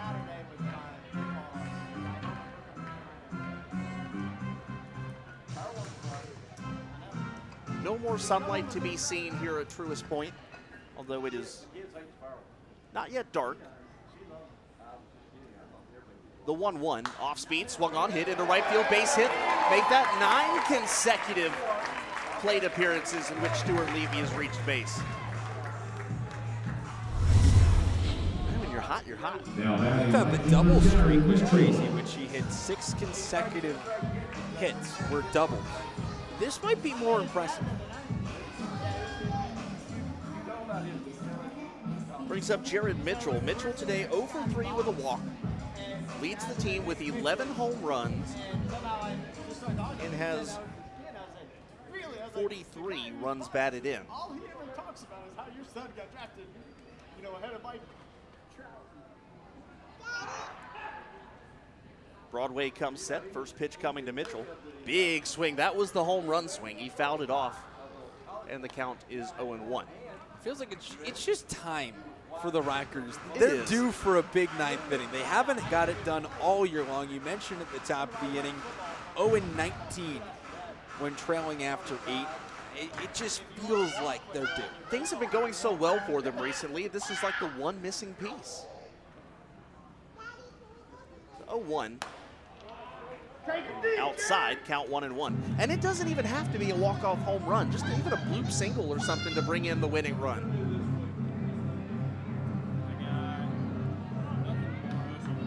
Although a guy like Jared Mitchell doesn't normally think about bloop singles very much. He says, I'm going to hit this one as hard as I possibly can. 1 ball, 1 strike to Mitchell. Here's the pitch. That one, they're going to say he went. The count 1-2. It looked more like he was just trying to get out of the way of it. It's called a strike, 1-2. Tying run stands over at first base in the form of Stuart Levy. A ball and 2 strikes to Mitchell, who adjusts his batting gloves now. Steps into that back of the left-handed batter's box, tapping the front toe. Here comes the 1-2. That's down low. Good take in the count 2-2. Waiting on deck is James McOwen, who is 0 for 2 today with a walk and a sacrifice fly.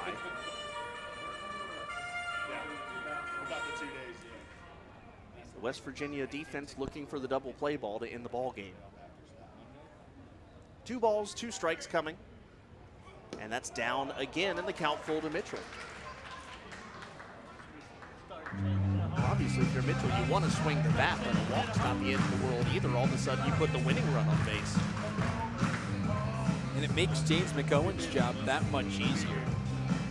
All he would need to do is just put one in the outfield, get it down for a hit, and he scores. And Mitchell, depending on where that ball goes, ends up at third, most likely. The 3-2, runner goes. Mitchell swings and misses, strike 3. The throw down to second in time. A strike him out, throw him out, double play.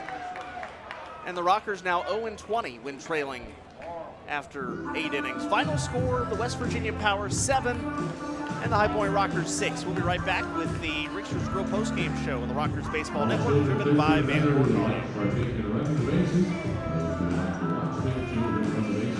Please line up at section 115. Once again, section 115. Rocker fans, the party's not over. Visit Christopher Grill,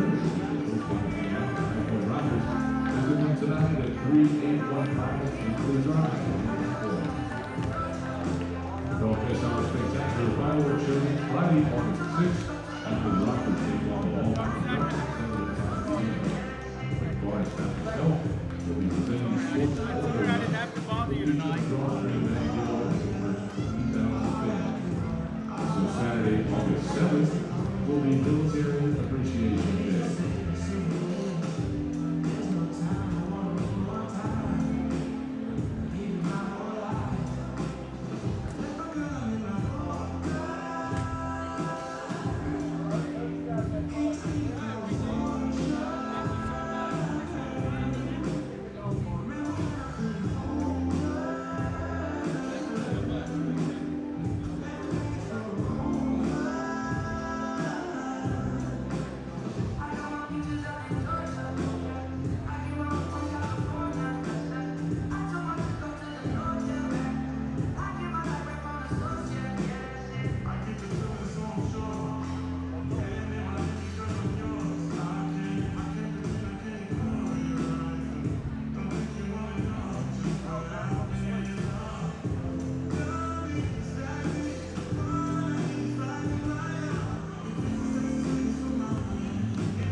Welcome into the Rickster's Grill postgame show. Rickster's Grill is the official postgame hangout of the High Point Rockers. You can visit them today, 3815 Tinsley Drive in High Point. Well, for the second time this week, a High Point Rockers game ends on a double play. For the first time this week, the Rockers were on the wrong end of it, losing by a final score of 7-6 today to the West Virginia Power, although they did end up winning the series.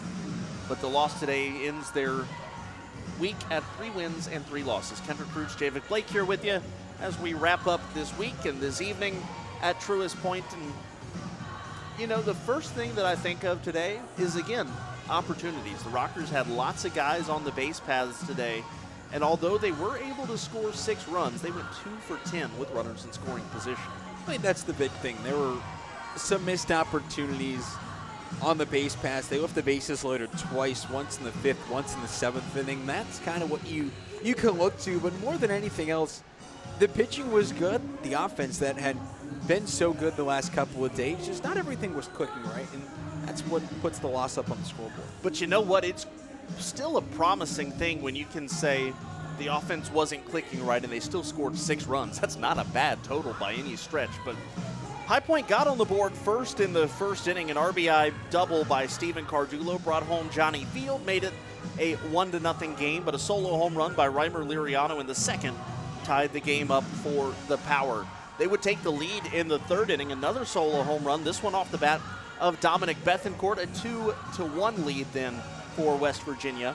And in the 4th, it would be the 3rd Power home run of the game, a 2-run blast again by Reimer Liriano, his 2nd of the game, and the Power take a 4-2 lead. But the Rockers would get 2 of those right back in the bottom of the 4th inning.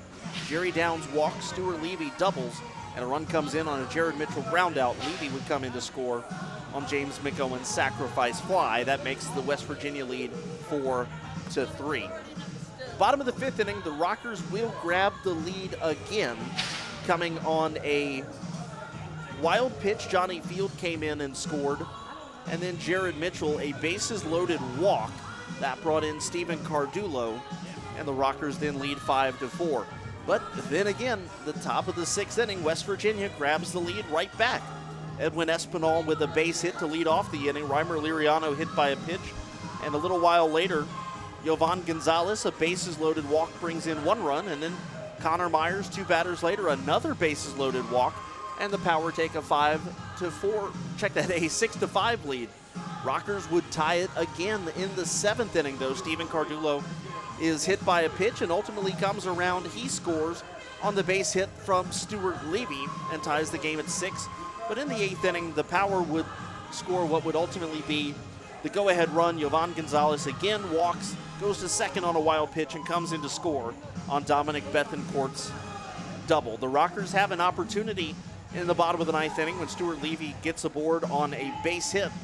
Jared Mitchell into a strike him out, throw him out double play. Final score, West Virginia 7 and the High Point Rockers 6. Final time of the game, 3 hours and 11. The attendance, 1,650 on a Sunday afternoon. It's time to look around the Atlantic League, brought to you by Ginny Maurer Cruise Planners. Southern Maryland takes down Lancaster 16-0. Brandon Bivens getting the win. Francisco Mendoza gets the loss for Lexington. Austin Adams with the victory. Jeremy Jeffries with the save as they take down York by a 9-7 final. Bubby Rossman gets the loss. Spencer Bivens dazzled for Gastonia. His final line today as they take down Gastonia, as they take down Long Island 7-2. 7 innings, 4 strikeouts, 2 walks. And Long Island mustered 1 in the 9th, but just wasn't enough. They fall by a 7-2 score.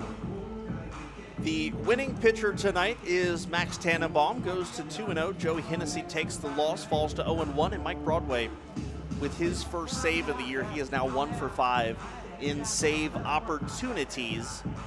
Rockers fall to 30-29, while the West Virginia Power improve to 22-35, although the High Point Rockers still squarely in contention for the wild card, although as the team with 1 game left in the first half starts to shift their attention a little bit to starting fresh for the second half of the season. Time to hand out a game ball for today. I think for me it's going to be Stuart Levy. He reached base 5 times today, including 3 base hits and 9 consecutive times reaching base when he has gone up to the plate. And I don't have any words for that other than that's absolutely incredible. It really is incredible. You added the fact that he's stealing bases, he's getting hit by pitches, and he's doing a great job behind the plate. It's all coming together for Stu for really a great couple of days, and it looks like he's on that hot streak that we've seen time and time again. The Rockers have tomorrow off, and then they head to Lexington to take on the Lexington Legends Tuesday, Wednesday, and Thursday before returning home on Friday. We have not been told the starting pitchers for the Lexington Legends, but for the Rockers, it's another solid round. Tommy Lawrence starting Tuesday, Bryce Hensley scheduled to start Thursday, and Craig Stem, who all of a sudden has started to turn the corner and look like one of the best pitchers in the Atlantic League that we expected him to be. He gets the ball Thursday. 7:05 start time on Tuesday. We'll be on air at 6:50 for the series opener, 6:30 for the series opener at Lexington. Javik, final thoughts before Friday? Or Tuesday, sorry, I don't know what day it is. For the Rockers, they get a series victory, and they've now won 3 straight home series. They've still won 5 of their last series overall. Yes, the sweep has kind of eluded them, but overall, just a lot of good things to take from this team. They've now won 7 of their last 9 at home, overall 12 of their last 18, and they've seemed to have really turned a corner. Absolutely, and this was a team that after finishing the month of June at 5 games under 500, they bounced back 5 games over 500 in the month of July, and even though they lose by 1 today, it really feels like this is a team, like you said, they've turned the corner. It feels like a more cohesive unit, and I think I'm really excited to see the starting pitching continue to do really, really well. Now, Mitch Atkins did not have the greatest of days today. Again, he hasn't pitched in a while. You've got to take that into consideration. But like I said, time and time again, he looked this close to being the dominant Mitch Atkins that we saw at the beginning of the year. So I think the next time that he takes the mound for the Rockers, we see that from Mitch Atkins, and it's back to the guy who went 8 innings at Long Island. But until then, we've got a really exciting 3-game set coming up at Lexington, the Rockers and the Legends. First pitch Tuesday, scheduled for 7:05. We'll be on the air at 6:30 on MixLR. Final score here tonight, the West Virginia Power 7 and the High Point Rockers 6. And for everybody down in the control room in the Rockers Baseball Network and Javic Blake, I'm Kedrick Fruit saying have a rockin' night, enjoy your off day tomorrow, and we'll see you for more High Point Rockers baseball as they finish out the first half on Tuesday against the Lexington Legends. Have a good night, everybody.